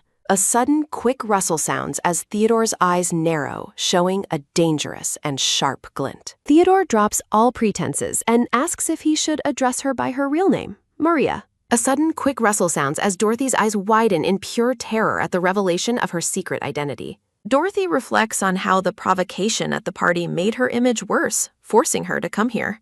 Dorothy feels incredibly tiny as she realizes she is dealing with someone who could destroy her instantly. Dorothy laments her lack of power against the Emperor since Agatha's strength is currently unavailable. A sudden, quick rustle sounds as Theodore stands tall over an open book, ready to confront the girl alone. A sudden, soft shh sounds as the blonde girl is shown in an extreme close-up. Dorothy declares her intent to dismantle the Mayalta faith, shocking the man across from her. The girl explains that she wishes to join forces with His Majesty to achieve her goal. The Emperor flatly rejects her proposal, stating that such a partnership will absolutely not happen. Theodore questions why he should believe an oracle wants to destroy the very church she serves. The black-haired man remains skeptical but tells the girl to continue with her explanation. A sudden, soft shh sounds as Dorothy prepares to reveal the hidden truth behind her words. Dorothy claims she can hear Agatha, the guardian spirit who warns that the sanctuary is rotting. The girl describes how the guardian spirits have weakened while a great calamity approaches the Empire. Dorothy reveals the spirit told her of the Emperor's own secret desire to destroy the sanctuary. Theodore is visibly taken aback, his stoic mask slipping as the girl touches on his hidden motives. Theodore notes that while his lack of faith is common gossip, her specific knowledge is unsettling. Dorothy stands firmly before the ornate garden backdrop, her expression full of unwavering resolve. The girl insists that they share the same goal of stopping the coming disaster for the world. Theodore asks why she used a fake name at the sanctuary if their goals were aligned then. Dorothy reflects on how she would have certainly died had she revealed her identity that day. Theodore concludes that her elaborate plan to meet him confirms her genuine status as an oracle. The blonde girl simply confirms his assessment with a quiet and direct affirmation of her role. A sudden, quick thud sounds as Theodore clenches his fist, still struggling to understand her logic. Theodore questions why the spirits would burden a human girl with a task they could do themselves. The black-haired man scoffs at the great spirits, whom he views with deep-seated cynicism. Theodore points to the blue flames as proof of spirit power, but Dorothy remains unimpressed. The girl shocks him by claiming that those supposedly divine flames are easily faked by priests. Dorothy asks His Majesty to listen carefully as she prepares to expose the sanctuary's deepest lies. The blonde girl mentions that the church has a long history of publicly lying about divine revelations. Dorothy focuses her words, knowing that the next truth will be the most difficult to hear. Dorothy brings up the devastating plague incident from 16 years ago that took many lives. Theodore is haunted by the memory of the epidemic as the girl forces him to revisit the past. Narrative text explains that the sanctuary claimed the plague was divine punishment for neglecting the spirits. A text box notes that after a long silence, the sanctuary finally offered a desperate solution. The sanctuary demanded devotion and tributes from the repentant citizens to end the suffering. Desperate people offered their lives and fortunes, causing the entire world to fall into utter chaos. Piles of gold were poured into the sanctuary as even the imperial family succumbed to fear. Theodore's parents abandoned the empire to pray for their dying son, while the plague claimed countless lives. A sudden soft shh sounds as young Theodore wonders if this was truly the spirit's will. Theodore remembers his brother dying alone and wonders if the revelation was a complete fabrication. Text suggests that without the false revelation, the imperial family might have found a real cure. Dorothy states firmly that the sanctuary changed the content of the revelation to spread a lie. The girl reveals the horrifying truth that the plague actually originated within the sanctuary itself. Dorothy describes how the church treated people like livestock, creating the conditions for the disease. The girl explains that the sanctuary twisted a revelation meant to stop the disease into a profit-making scheme. Dorothy notes that the spirits stopped sending revelations because they were being used to deceive people. The girl explains that the spirits knew their messages would never be conveyed to the public properly. Agatha expresses her gratitude toward Dorothy for finally giving her a chance to correct the past. A sudden, quick thud sounds as Theodore's hands clench with rage at the church's corruption. Theodore asks if the girl can take full responsibility for the weight of the accusations she made. Dorothy is caught off guard by the Emperor's intense demand, her confidence wavering for a moment. A sudden, soft shh sounds as Theodore warns her of the grave consequences if she is lying. Narrative text confirms that the sanctuary's betrayal is the one scar Theodore can never truly forgive. Dorothy reaffirms her desire to work with His Majesty, knowing there is no turning back now. Dorothy emphasizes that risking her life to tell the truth is the only way to earn the Emperor's genuine trust. Theodore remains silent, his piercing blue eyes fixed on the girl with a look of intense scrutiny. A sudden, quick chuckle sounds as Theodore notes the spirits seem to have quite a lot to say to her. The black-haired man asserts that he is more than capable of achieving his own goals without any outside cooperation. Dorothy counters by suggesting her role as Oracle allows her to monitor the sanctuary's movements without arousing any suspicion. Theodore shifts his focus, demanding to know exactly what the girl expects to gain from such a risky partnership. The Emperor scoffs at her talk of helping spirits, demanding she reveal her true, selfish motivations for joining him. Dorothy thinks to herself that the man is just as sharp and perceptive as she had originally anticipated. The blonde girl claims she is acting because the spirits promised to grant her a single wish if she succeeds. A sudden, quick thud sounds as Dorothy flinches when Theodore immediately asks for the specific details of that wish. A brief vision of the silver-haired spirit Agatha appears, showing her offering a peaceful and encouraging smile. Dorothy offers a vague apology, indicating she is unable to reveal the true nature of her secret desire just yet. The girl catches his attention by revealing she knows the exact location of the High Priest's secret embezzlement vault. A vision of the vault appears, showing piles of gold coins and the dark-haired Marchioness who oversees the corruption. Theodore demands to know the location, but Dorothy refuses to speak until he formally promises to cooperate with her. The Emperor is taken aback by her sheer audacity in attempting to strike a hard bargain with a monarch. Dorothy explains that if he takes the vault without protecting her, she will be left defenseless against the high priest. Theodore listens intently as the girl describes the fatal revenge the church would surely take if she is exposed. Dorothy's expression brightens with pure joy as she thanks the Emperor repeatedly for seemingly accepting her terms. A sudden, quick rustle sounds as Theodore agrees to the deal, much to the blonde girl's immense relief. Theodore interrupts her excitement to ask if there is anything else she feels the need to share. Dorothy takes the opportunity to offer a sincere apology for the lie she told him during their first meeting. A sudden, soft shh sounds as a faint, unreadable smirk plays across the Emperor's lips. Theodore remains non-committal, stating that he will have to consider whether or not he can truly forgive her deception. A sudden, quick rustle sounds as Theodore walks away, casually addressing her by her secret name, Maria. Dorothy is left stunned by his parting words, wondering if a future meeting is now a certainty. A sudden, heavy sigh sounds as Dorothy finally lets out her breath, relieved to have survived the intense encounter. The girl resolves to become even more indispensable to ensure the Emperor eventually accepts a full partnership. Dorothy sits alone in the quiet garden gazebo, vowing to fulfill her wish and finally find a peaceful life. A sudden, quick rustle sounds as a young boy with dark hair watches her from behind the garden hedges. A sudden, quick clip-clop sounds as the ornate imperial carriage departs from the grand garden grounds. Theodore sits in silence inside his carriage, his mind heavy with the weight of the girl's revelations. The Emperor admits to himself that the blonde girl's claims are beginning to bother him deeply. Theodore reflects on the sanctuary's deep corruption, acknowledging they are fully capable of the atrocities she described.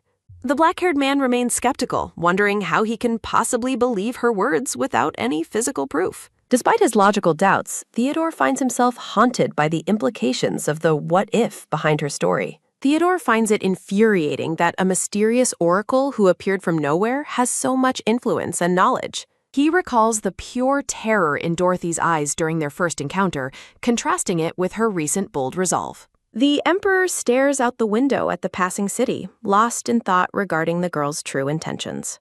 Theodore realizes that he is completely unable to see through her facade or predict her next move. A sudden soft huff sounds as Theodore exhales and looks upward, frustrated by the mental puzzle she presents. A sudden soft mumble sounds as the Emperor concludes that she is a truly strange and unpredictable woman. A sudden quick clip-clop sounds as Dorothy's carriage travels back through the bustling streets of the capital. Inside the carriage, the dark-haired Marquise questions Dorothy about what took so long during her private audience. The woman eyes her with intense suspicion, demanding to know if anything inappropriate or unnecessary was said. Dorothy imagines a fiery declaration of war against the sanctuary before maintaining her calm and polite facade. A sudden, soft sigh sounds as the spirit Agatha worries about the high priest's fury over recent events. Dorothy realizes she must act strategically to calm the high priest and maintain her cover within the church. Dorothy insists that her primary goal was to discover exactly where the Emperor stands regarding the sanctuary's power. Dorothy sparkles with a newfound bold determination. The dark-haired Marquise stares back in shock. The woman expresses her utter disbelief. The Marquise dismisses the idea of the Emperor's romantic interest, prompting Dorothy to mention their encounter at the sanctuary. The dark-haired woman erupts in shock, demanding to know why the meeting at the sanctuary was kept secret. Dorothy reflects on her selective honesty with the church while recalling her first divine interaction with Theodore in the chapel. The blonde girl claims the spirit spoke directly to her during that fateful encounter. Dorothy asserts that the spirits revealed the Emperor's growing personal interest in her. The girl resolves to be shameless, knowing her connection to the spirits is severed whenever Theodore is nearby. The Marquise questions if the Emperor truly favors the oracle, leading Dorothy to reference her own divine abilities. Dorothy explains that she sought a private audience to confirm that the Emperor's heart has softened toward her. The Marquise is skeptical of the Emperor being soft, but Dorothy confidently reaffirms her assessment. Text indicates that while Theodore is wary of her title, progress is being made. Dorothy believes that their recent conversation has caused the Emperor to finally open up to her. The girl reflects on his reaction when she discussed the downfall of the sanctuary. Dorothy notes how Theodore hung on every word, especially regarding the high priest's secret assets. The girl challenges the Marchioness to see this level of attentiveness as anything other than genuine interest. Narrative text questions if the notoriously impatient Emperor actually listened to someone until the very end. The spirit Agatha is impressed, praising Dorothy for successfully turning the situation to her advantage. Dorothy playfully wonders if her own appearance was the catalyst for the Emperor's change of heart. The blonde girl takes credit for successfully stirring the Emperor's emotions. The Marquiness begins to scheme, realizing how this development could be used to their benefit. The dark-haired woman approves of the progress as Dorothy maintains her serene facade. Dorothy realizes with satisfaction that the woman is falling for her lies. Agatha warns that cooperating with the Emperor will eventually require revealing the full truth of her deception. Dorothy is momentarily unsettled, admitting she hasn't planned for the long-term consequences of her gamble. As the carriage rolls through the night, Dorothy worries that the Emperor might kill her if he discovers the truth. Theodore questions the specifics of an investigation into a plague that occurred 16 years ago. Theodore's aide offers to retrieve old records, but the Emperor abruptly rejects the suggestion. Theodore orders a fresh, thorough investigation from scratch, starting at the original site of the outbreak. The brown-haired aide doubts they will find anything after 16 years, but Theodore insists they must find a clue. Theodore contemplates the oracle's claim, realizing previous investigations should have found evidence if she is telling the truth. A memory of knights searching a barren, empty location confirms that their prior efforts yielded nothing. The quiet, desolate village remains a mystery. Theodore orders a new probe into the high priest and the existence of a hidden vault, shocking his aide. The aide reminds him that Theodore himself halted the previous investigation, which the Emperor quietly acknowledges. Dorothy continues her explanation with a look of resolve. Text emphasizes the heavy responsibilities of those seeking a partnership. The blonde girl remains firm in her path. Theodore remains skeptical, suspecting the oracle might be peddling falsehoods with the conviction of truth. The black-haired man covers his face, burdened by the complex mental puzzle the girl has created. A sudden, quick "whoa" sounds as the scene shifts to the Grand Cathedral a few days later. Dorothy is shocked to find herself suddenly levitating in the middle of a room. The girl floats helplessly in the air as the silver-haired spirit Agatha observes the spectacle. A sudden, quick tap sounds as Dorothy's feet hit the floor, and Agatha expresses relief that her powers are returning. Dorothy looks at the spirit with a mix of surprise and realization. Narrative text explains the massive influence of newspapers and the slow speed of information in this transitional industrial era. Dorothy reflects on how the high priest secretly controls the media to shape public perception of his own importance.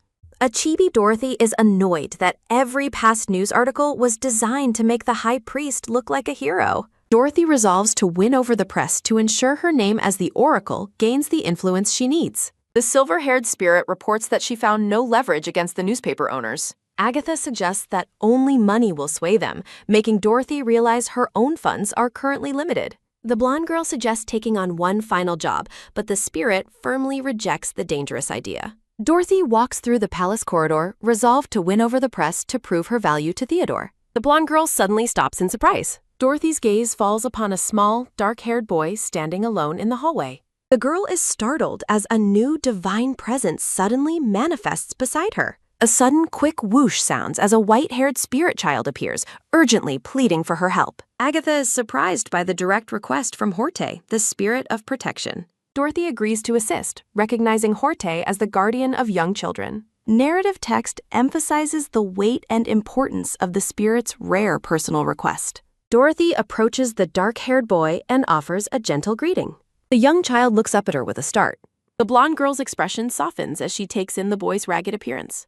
Dorothy wonders about his circumstances as the boy quietly introduces himself as Henry. The scene shifts to the city's grim reality, where official aid programs fail to reach the most vulnerable. Dorothy asks the boy what brought him so deep into the cathedral grounds. Henry explains that he came seeking the supplies being distributed to the citizens of the Empire. A sudden, loud growl sounds as the boy's stomach betrays his deep hunger. Dorothy notices how thin the child is and decides that food must be the first priority. Henry's eyes widen with pure, hopeful excitement. The boy asks if he is truly allowed such a feast, and Dorothy reassures him of her influence. A sudden, soft hum sounds as Dorothy watches him eat, finding genuine happiness in his satisfaction. Nearby clerics watch in stunned silence as the Oracle breaks protocol to host a common child. Henry finishes every bite, declaring the meal the most delicious he has ever had. The boy hesitates before asking if he can take some extra food with him. A sudden, soft rustle sounds as Henry fidgets, explaining that he has friends waiting for him. Dorothy realizes that Henry and his companions are living together without any parental care. The girl resolves to help them, setting aside her political schemes for the moment. Dorothy promises to provide plenty of food and offers to help carry it herself. The blonde girl glows with a bright, determined smile. A sudden, quick tap sounds as Dorothy and a worker follow Henry toward a secluded shack. Henry shouts for his friends, Gail and Chris, announcing his triumphant return. A sudden, soft creak sounds as 3 wary children peek out from behind the heavy wooden door. A red-haired girl with braids scolds Henry for his disappearance, ignoring his excuses about a note. Henry excitedly reveals that he has brought back a bounty of food from the sanctuary. Lizzie's expression turns to one of pure terror upon seeing the blonde woman standing nearby. A sudden, quick rustle sounds as Lizzie grabs Henry, ordering the others to retreat inside. The red-haired girl drags Henry away, terrified that he has brought a dangerous adult to their home. A sudden, loud thud sounds as the heavy door is slammed shut and bolted. Dorothy and her companion are left standing in the clearing, stunned by the children's intense fear. Hort reveals that the children are survivors who escaped from a brutal and abusive orphanage. The spirit explains that he guided Henry to her because his own powers have finally begun to return. Horte looks on with sadness, describing them as abandoned souls with no one else to trust. Dorothy looks toward the house with a look of deep, empathetic pain. Hearing the spirit story only strengthens Dorothy's resolve to earn their trust and provide help. Dorothy steps toward the door and introduces herself as the Oracle to try and calm them. The children whisper in disbelief, doubting that a famous figure would ever visit a place like theirs. A sudden, quick whoosh sounds as a stone is hurled from the window as a warning. Dorothy realizes that Lizzie's defensive nature will be the greatest obstacle to helping the group. The blonde girl has a sudden epiphany. The pink-haired spirit is startled that Dorothy called for her. Dorothy discusses a risky plan with the spirit. Dorothy prepares to perform a miracle outside the shack. A sudden, bright whoosh sounds as fire ignites. Dorothy channels a powerful burst of divine heat. The worker is awestruck by the oracle's display. The pink-haired spirit marvels at how well Dorothy's body hosts power, while the girl notes the difficulty of human control. Dorothy admits she prefers being ordinary over being a vessel. A sudden, soft sizzle sounds from the feast. Dorothy beckons the children to come outside for the food. The children remain hidden inside the silent shack. A sudden, soft hum sounds as a child smells the food. A sudden, loud clatter sounds as the kids rush out.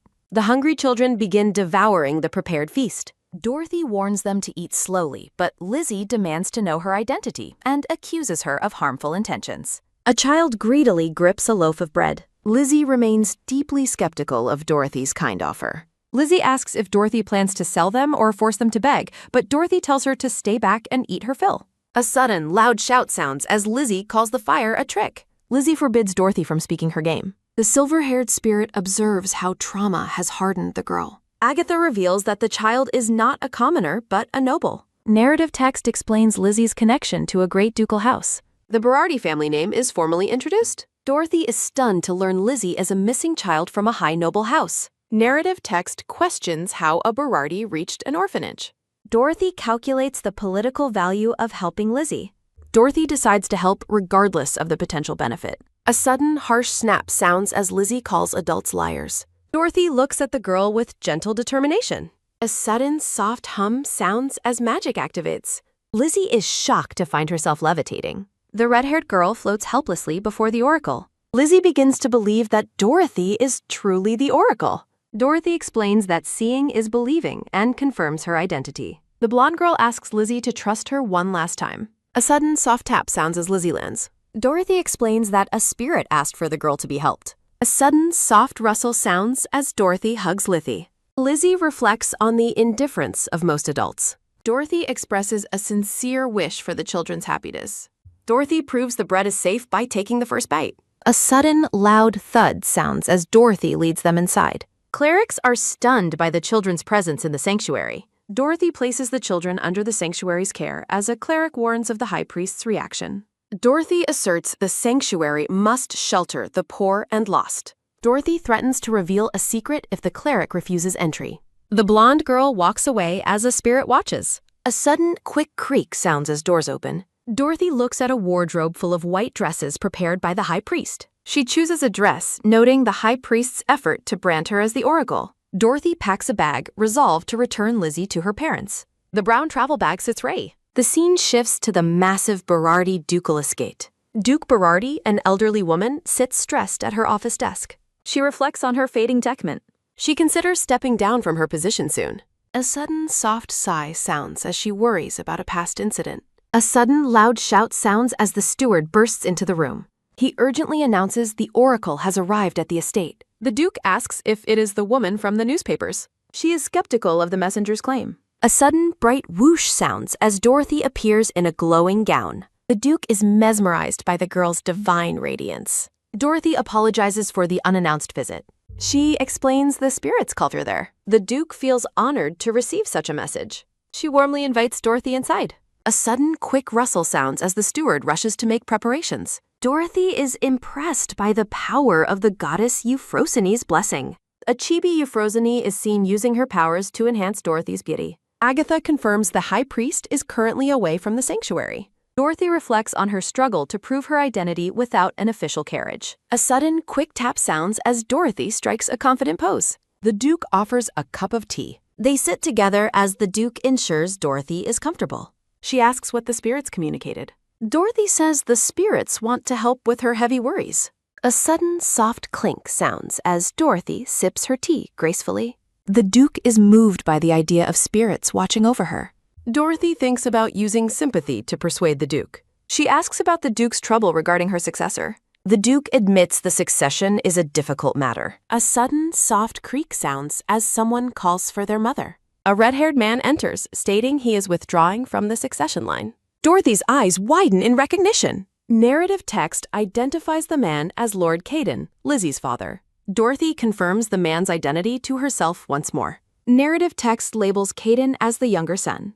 Historical text explains the eldest son was an incorrigible scoundrel. Narrative text details how the Duke refused the firstborn's inheritance, causing daily power struggles. Flashback shows a newborn baby 8 years ago. Caden's brothers plotted to kidnap his daughter to steal the title. The infant vanished during a fight between the brothers. The family eventually announced the child was dead. Caden's wife was devastated while Caden shut himself away in madness. Dorothy looks at Caden, resolved to reunite him with Lizzie. A sudden, quick rustle sounds as Dorothy prepares to dominate the atmosphere. The Duke calls Caden over to meet the oracle. Narrative text explains the Duke's preference for her younger son despite inheritance loss. Dorothy asks the red-haired man to trust her. The blonde girl claims she can see into the future, shocking Caden. Narrative text introduces the concept of fortune reading. The blonde girl strikes a playful, confident pose. A sudden, sharp jingle sounds as Dorothy performs a divine ritual with golden bells. A sudden, quick rustle sounds as the girl dances with vibrant sacred flags. The Duke marvels at the oracle's unique connection to the spirit world. Dorothy holds out a bundle of divination sticks. Dorothy points her sticks at Caden, claiming the spirits have chosen him. A sudden, quick rustle sounds as Caden hesitantly accepts the oracle's challenge. Caden draws a blue flag and asks for its meaning. Dorothy reveals that the House of Berardi has lost a precious treasure. A sudden, sharp snap sounds as Caden clenches his fist when warned that misfortune has plagued his family. Caden accuses Dorothy of stirring up pain, but she firmly denies it. Visual symbols and narrative text declare that his child is still alive. Dorothy clarifies that the spirit saw a disappearance, not a death. Caden processes the weight of her words. Tears stream down the man's face as he asks if his daughter lives. Dorothy reassures him that the spirits speak the truth. A sudden, loud thud sounds as Caden begs for the location of his child. The blonde girl pauses to receive a final revolution. A sudden, soft tap sounds as a vision shows heavy boots treading through the night. A sudden, soft rustle sounds as Caden follows the vision to the moonlit river. The Duke describes a small tributary to the west where children are said to gather. Dorothy names the spirit Horte as the one who provided the vision. Dorothy instructs Caden to go to the river during a full moon to find his child. Caden waits by the water as the hours pass in silence. The man whispers the name of the daughter he lost. Caden expresses his deep longing for his daughter. A sudden, loud shout sounds as a child's voice startles Caden. Caden turns to see a young boy in a wizard costume. Henry asks if a girl has passed by, confusing the grieving father. Caden admits he has been there alone all night. A sudden, quick gasp sounds as a familiar voice calls for Henry. Caden stands frozen as the red-haired girl finally appears. Henry calls out Lizzie's name as she approaches. Caden is struck by the girl's resemblance to his late wife. Lizzie reacts with terror upon seeing an adult standing near Henry. A sudden, quick rustle sounds as Caden begs the children to stay. Lizzie remains skeptical, dismissing his claims of noble says. The red-haired girl threatens to scream if he takes another step. Caden promises to keep his distance if they will only listen. Lizzie agrees to hear him out from a safe distance. A sudden, soft creak sounds as Caden tells the story of his missing baby. Lizzie reflects on her own life as an orphan without parents. Caden feels a strange, powerful connection to the wary girl. Caden speaks of the undeniable bond between parents and children. The man admits he finally understands what it means to recognize one's own child. Lizzie and Henry stare at him, confused by his emotional revelation. The red-haired man gazes at the child, calling her his daughter. A sudden, soft rustle sounds as the man tearfully asks the red-haired girl to let him hold her. The children stand together in a field of blooming white flowers. The man looks at his child with a heart full of longing. He tearfully asks the girl for a simple embrace. The girl asks if she is truly his and if he never intended to leave her. Under the full moon, the man begs the girl to come to him. A sudden, soft rustle sounds as he pulls her into a tight hug. He tearfully whispers her real name, Juliet. He credits the spirits for bringing his child home. He kneels in the glowing moonlight, holding her close. Dorothy watches from the brush while the spirits celebrate their success. Narrative text explains the plan involved the night market at the capital's west. Henry and the girl were guided by the power of the spirit Horte. Agatha thanks the blonde girl, who insists she only relayed the spirit's message. The silver-haired spirit laments her own lack of power. Dorothy realizes the spirits care for humanity more deeply than she imagined. She reflects on how guardian spirits protect humans despite having no physical needs.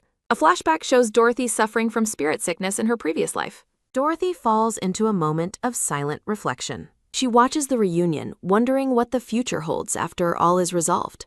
She contemplates the consequences of eventually severing her bond with the spirits. The man asks her to accept a gift. A chest overflows with glistening gold bars and jewels. Dorothy clarifies she did not help for the sake of money. The man insists on showing gratitude, while Dorothy finds the offer overwhelming. A sudden soft creak sounds as he presents a smaller jewelry box. Dorothy is captivated by what she sees inside. She admires the beauty of the gift. A sudden bright whoosh sounds as a delicate bracelet is revealed.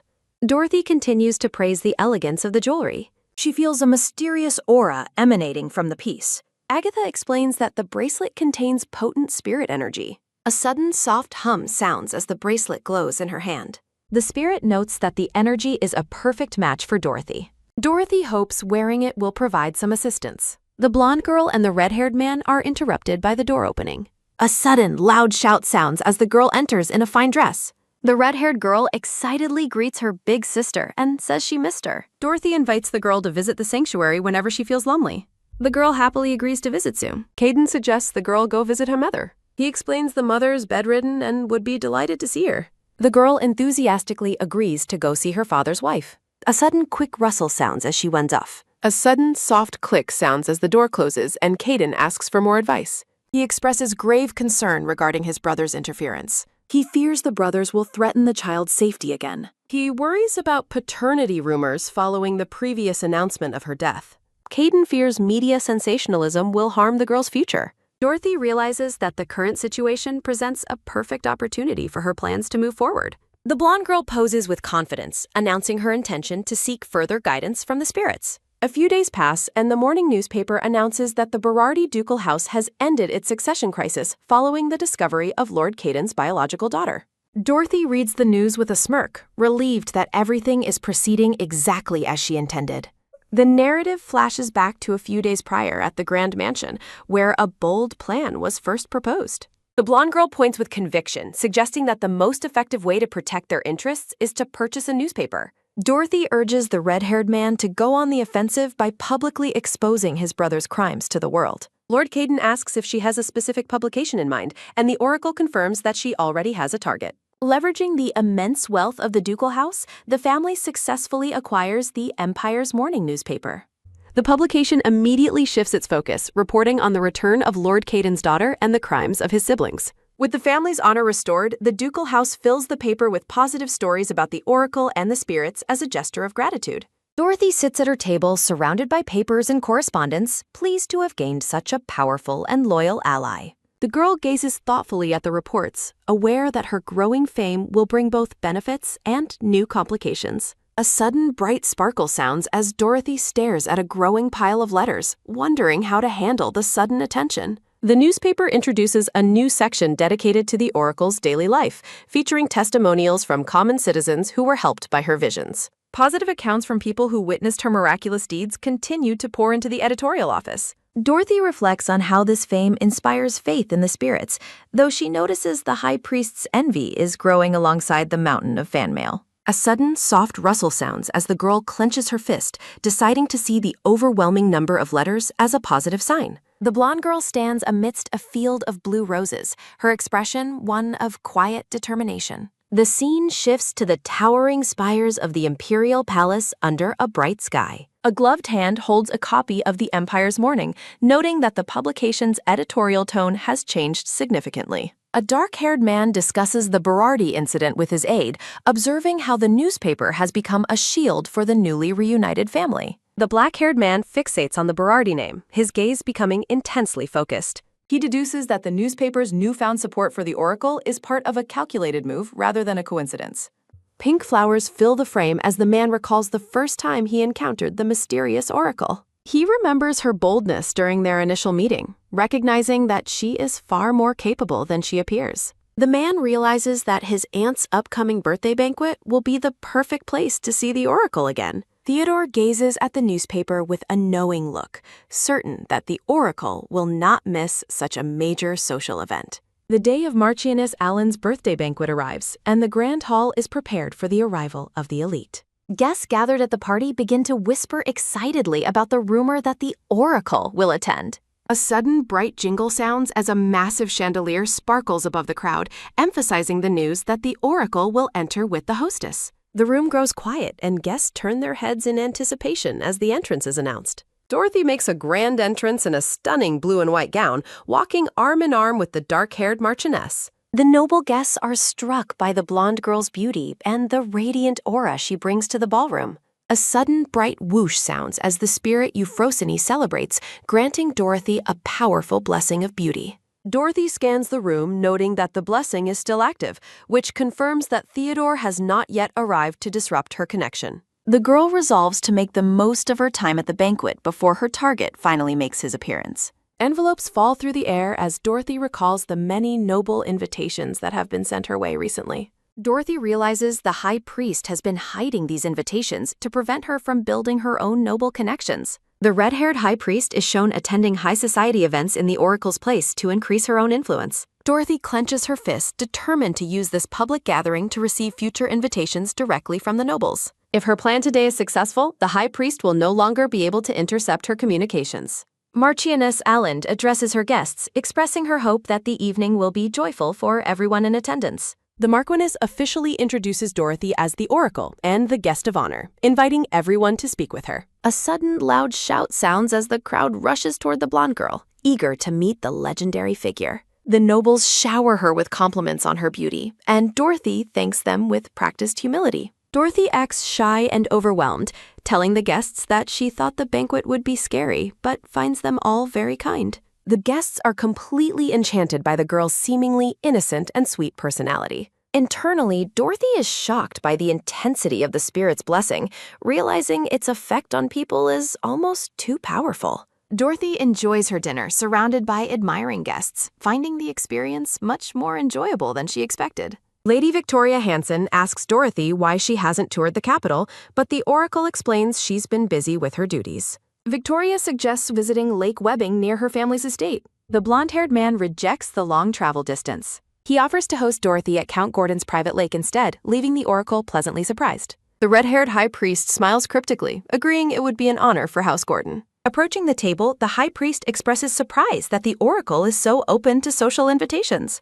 She pointedly asks if Dorothy has had a change of heart after previously ignoring so many requests. Dorothy's eyes widen in genuine shock. Dorothy realizes the high priest has been cherry-picking invitations and finds the perfect opportunity to expose the scheme. She identifies Lady Victoria Hanson as the perfect person to help her plan. Dorothy addresses Victoria by name, confirming her identity. The Oracle publicly reveals she never received any invitations and is meeting the nobles for the first time. A sudden, soft murmur sounds as guests realize their unanswered invitations were never seen by Dorothy. Dorothy stands up with a look of distress. She insists she never saw the letters and asks Victoria if they were sent directly to the Grand Sanctuary. Victoria confirms that her personal attendant delivered the invitation. She explains the letter was intended specifically for the oracle at the sanctuary. Victoria adds that her attendant confirmed the message was handed to the high priest's aide. Victoria turns to the red-haired woman, asking the high priest to clarify the situation. The high priest's expression becomes strained and angry. She quickly apologizes, blaming the incident on a new aide who supposedly overstepped his authority. She claims the aide was caught snooping through her desk, lamenting that some people never change. The high priest formally begs for Lady Hanson's forgiveness, calling it a personal oversight. The high priest offers a deep bow to the young noblewoman. Flustered by the apology, Victoria quickly forgives the high priest and apologizes for the misunderstanding. Dorothy is alarmed that her plan is losing momentum. A sudden, soft click sounds as she walks, deciding she cannot let the high priest control the narrative. Dorothy asks Victoria to send her another invitation, leaving the girl confused. A sudden, firm grasp sounds as the oracle takes Victoria's hands. Dorothy begs Victoria to make time for her, and the noblewoman happily agrees to do so.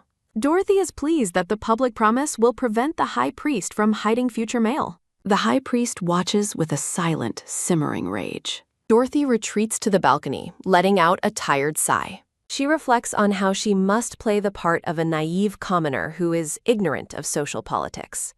She acknowledges that public opinion is her only real weapon against the high priest. Dorothy finds the manipulation exhausting and wonders why Theodore has not yet arrived. A sudden, soft rustle sounds from the nearby trees. A black-haired man in a decorated uniform watches Dorothy from a high tree branch. The man's ornate clothing sparkles in the fading sunlight. Dorothy gasps as she spots the figure perched above her. The man's uniform is covered in medals and intricate patterns. The oracle stares up at him in disbelief. She asks what he is doing in a tree and mentions she saw him approaching from afar. Dorothy realizes Theodore's logic is entirely different from anyone else's. Theodore nonchalantly explains that arriving early to banquets is a waste of time. A sudden, quick whoosh sounds as he jumps from the tree. Theodore leaps toward the balcony railing as Dorothy looks on in surprise. The black-haired man lands gracefully as the scene glows with warmth. Dorothy panics, fearing that he is going to fall.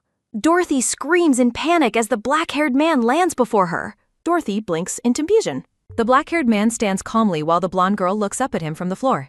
A close-up highlights the girl's wide, golden eye. The blonde girl stammers that she was only worried he would fall, wondering internally why her heart is racing. The black-haired man dismisses her concerns, telling her that she worries about very strange things. Dorothy fumes internally, thinking that he is the strange one for jumping out of trees like a madman. Dorothy tries to regain her composure, asking him why he went to such lengths to meet her in private. A sudden, sharp click sounds as the man steps forward, announcing that he has finally made up his mind. Theodore stands tall before the girl, bathed in the warm light of the setting sun. The man admits he couldn't initially verify her claims, particularly the details regarding the plague from 16 years ago. The blonde girl listens as he explains how hard he worked to track down any traces of the event. A flashback reveals a man walking through a sunny field, highlighting the desperation of his past search. Dorothy offers a sincere apology to the Emperor, though he seems confused as to why she is apologizing. Dorothy looks away, mentioning that his journey must have been incredibly exhausting in many ways. The man stares at her with a piercing blue gaze. Dorothy insists on her apology, explaining that he had to go through all that trouble because of her information. Theodore reflects on the difficulty of confirming the truth of the past at this current moment. The man notes that the lack of confirmation is one less reason for him to join forces with her. A sudden, loud thud sounds as Dorothy reacts in shock, unable to believe he is rejecting her. Theodore notices her loss of confidence, telling her she is free to withdraw her proposal if she wishes. Dorothy refuses to back down, asking what other reason he needs besides the secret vault of the high priest. Theodore agrees with a simple nod. Dorothy realizes he never intended to cooperate from the start, but he reveals that his aide, Isaac, thought she might be useful after learning she manipulated the Berardi family. Theodore admits that even with that information, he was still unable to make a final decision. He tells her that he initially found her claims about the plague and her independence from the high priest to be unbelievable. Dorothy looks at him with fierce determination, promising to make him believe in her from now on. A close-up of the girl's intense gaze accompanies a firm rejection of his doubt. The two stand face to face on the balcony, the atmosphere thick with tension. Theodore leans in, stating that while he will cooperate with her, he still does not trust her. He explains he has confirmed that he loses nothing by forming this alliance with her. He warns her that he will take action if her future behavior ever makes him regret this choice. Overjoyed by his acceptance, Dorothy enthusiastically promises to do her absolute best not to disappoint him. Dorothy thinks to herself that she won't mess up because she knows how terrifying he is and values her life. Dorothy addresses the Emperor one last time as he begins to turn away. An aide calls out from below, informing the Emperor that the Marchioness is looking for him, and it is time to depart. Theodore acknowledges her surveillance by the High Priest, suggesting they find a secure place for their next meeting. Dorothy hesitates for a moment before speaking up. She boldly tells him that she has already informed the High Priest that she is attempting to seduce him. Theodore is left speechless and confused by her sudden declaration. Dorothy waves goodbye with a cheerful laugh, suggesting he can now visit her in person or send a carriage to the palace. Dorothy stands alone on the balcony, looking slightly rattled after her daring exit. She feels a chill as she reflects on how close she came to death, but realizes her lie is the perfect cover to avoid the High Priest's suspicion. Marchioness Allen notices the girl's exhaustion, asking if she has had too much to drink, and Dorothy admits she is a bit tired. A sudden, bright jingle sounds as a maid and servant arrive at Dorothy's room, announcing a delivery of mail and parcels. Dorothy is pleased to see that her networking efforts worked, as invitations are now arriving directly to her. Dorothy thanks the maid and instructs her to stack the gifts nearby. The maid mentions there is one more item, leaving Dorothy curious. A massive, beautiful bouquet of white roses and lilies is presented to the shocked girl. Dorothy stares at the flowers in disbelief, realizing that Theodore was the one who sent them. Dorothy ponders if the white roses and lilies are a subtle warning or a reminder of the funerals common in her past world. A sudden, soft rustle sounds as Becky hands Dorothy a small card that accompanied the mysterious bouquet. The meaning of the flowers is revealed as lilies of the valley, representing a sincere wish for happiness. Becky watches with glee as Dorothy reads a note from the Emperor, who hopes the gift is suitable and mentions an afternoon meeting. Becky gushes about the Emperor's unexpected romantic side, declaring the oracle truly special before rushing to help her prepare. Dorothy is paralyzed by a chilling sensation, suspecting that Theodore's romantic gesture is actually a sign he plans to eliminate her. A sudden, sharp chirp sounds from the birds outside a quiet, secluded estate, where Theodore waits patiently inside. Theodore's sharp blue gaze remains fixed and cold as he anticipates the oracle's arrival. Dorothy offers a nervous smile, her golden eyes reflecting the tension of the upcoming secret meeting. Dorothy enters the room in a stunning blue gown, formally greeting the Emperor as flowers frame her arrival. She lets out a strained, awkward laugh, clearly overwhelmed by the weight of the situation. A sudden, fiery determination sounds from Becky in a flashback as the devoted maid insists on styling Dorothy perfectly. Theodore explains that the mansion is a private estate he utilizes specifically for undercover business. Dorothy suggests that a simple summons to the palace would have sufficed, but Theodore argues that such a move would have been premature. Theodore looks at her with a calm, almost pleasant expression that masks his true intentions. He points out that inviting her to the palace so soon would have appeared far too intimate for their current standing. Dorothy suggests he visit her or send a carriage next time, all while privately worrying that he is looking for an opening to kill her. A sudden, heavy thud sounds as Dorothy bows deeply to apologize, prompting Theodore to remark on her incessant habit of saying sorry. Theodore sighs and accepts the situation, agreeing that their current meeting method is the most efficient choice. Theodore explains that this deception is necessary to fool the High Priest, whom he views as someone driven solely by greed. Dorothy stammers another apology, her anxiety growing as she sits before the imposing black-haired man. Theodore shifts the conversation, asking if she would like some tea, while noting that an old enemy can be as useful as a friend. A sudden soft click sounds as Theodore begins to prepare the tea himself, showing a surprisingly domestic side. A sudden quick splash sounds as the amber tea is poured gracefully into a delicate porcelain cup. Dorothy stares in amazement, unable to believe that the Emperor would perform such a menial task with his own hands. Theodore nonchalantly explains that he simply prefers handling his own affairs rather than relying on servants. Noting his improved mood, Dorothy clenches her fist and decides this is the perfect moment to ask for a specific favor. A sudden light clatter sounds as she announces she has something she wants to accomplish today, catching Theodore's attention. Dorothy gleefully explains that she wants to measure distance, much to the Emperor's bewilderment. Theodore is left staring at her in complete silence, utterly confused by her strange request. Dorothy explains that his divine protection is so strong that the spirits are physically repelled from his presence. Theodore questions if she truly commands the power of spirits, recalling rumors of her flying through the air. Dorothy lets out a tired sigh, admitting that she must use these powers to maintain her influence and win over the people. Theodore's gaze turns sharp and intense as he tries to gauge the Oracle's true level of sanity. Dorothy explains she needs to find the exact boundary where her spirit communication fails, while Theodore internally questions her mental state. A sudden soft rustle sounds as Theodore asks if he is truly expected to participate in her nonsensical experiments. A sudden crisp snap sounds as Dorothy presents a small, folded piece of paper to the Emperor. She reveals that the note contains every detail she has uncovered regarding the High Priest's secret vault. A sudden, quick whoosh sounds as she pulls the paper back just as Theodore reaches for it.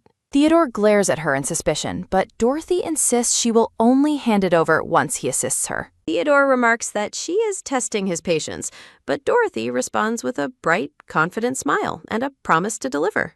Dorothy holds up a finger, playfully asking if she might request one final favor before they begin. Theodore remains silent, his expression unreadable as he waits for her to continue.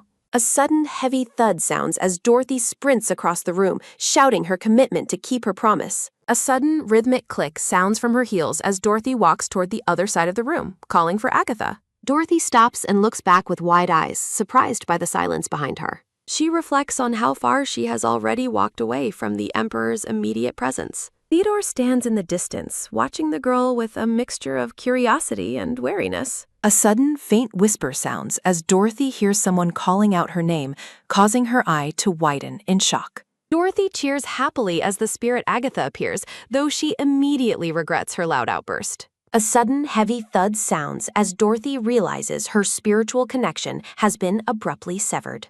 Theodore watches the girl with a silent, questioning gaze, confused by her sudden stillness. Dorothy decides she must push forward, fearing Theodore's anger if she remains idle for too long. A sudden, soft rustle sounds as Dorothy leans precariously over the edge, hoping to regain her connection. A sudden, bright flash sounds as Agatha appears, and the two characters excitedly call out to one another. A sudden, shaky rattle sounds as Dorothy's heels tremble while she pushes her physical limits to reach the spirit.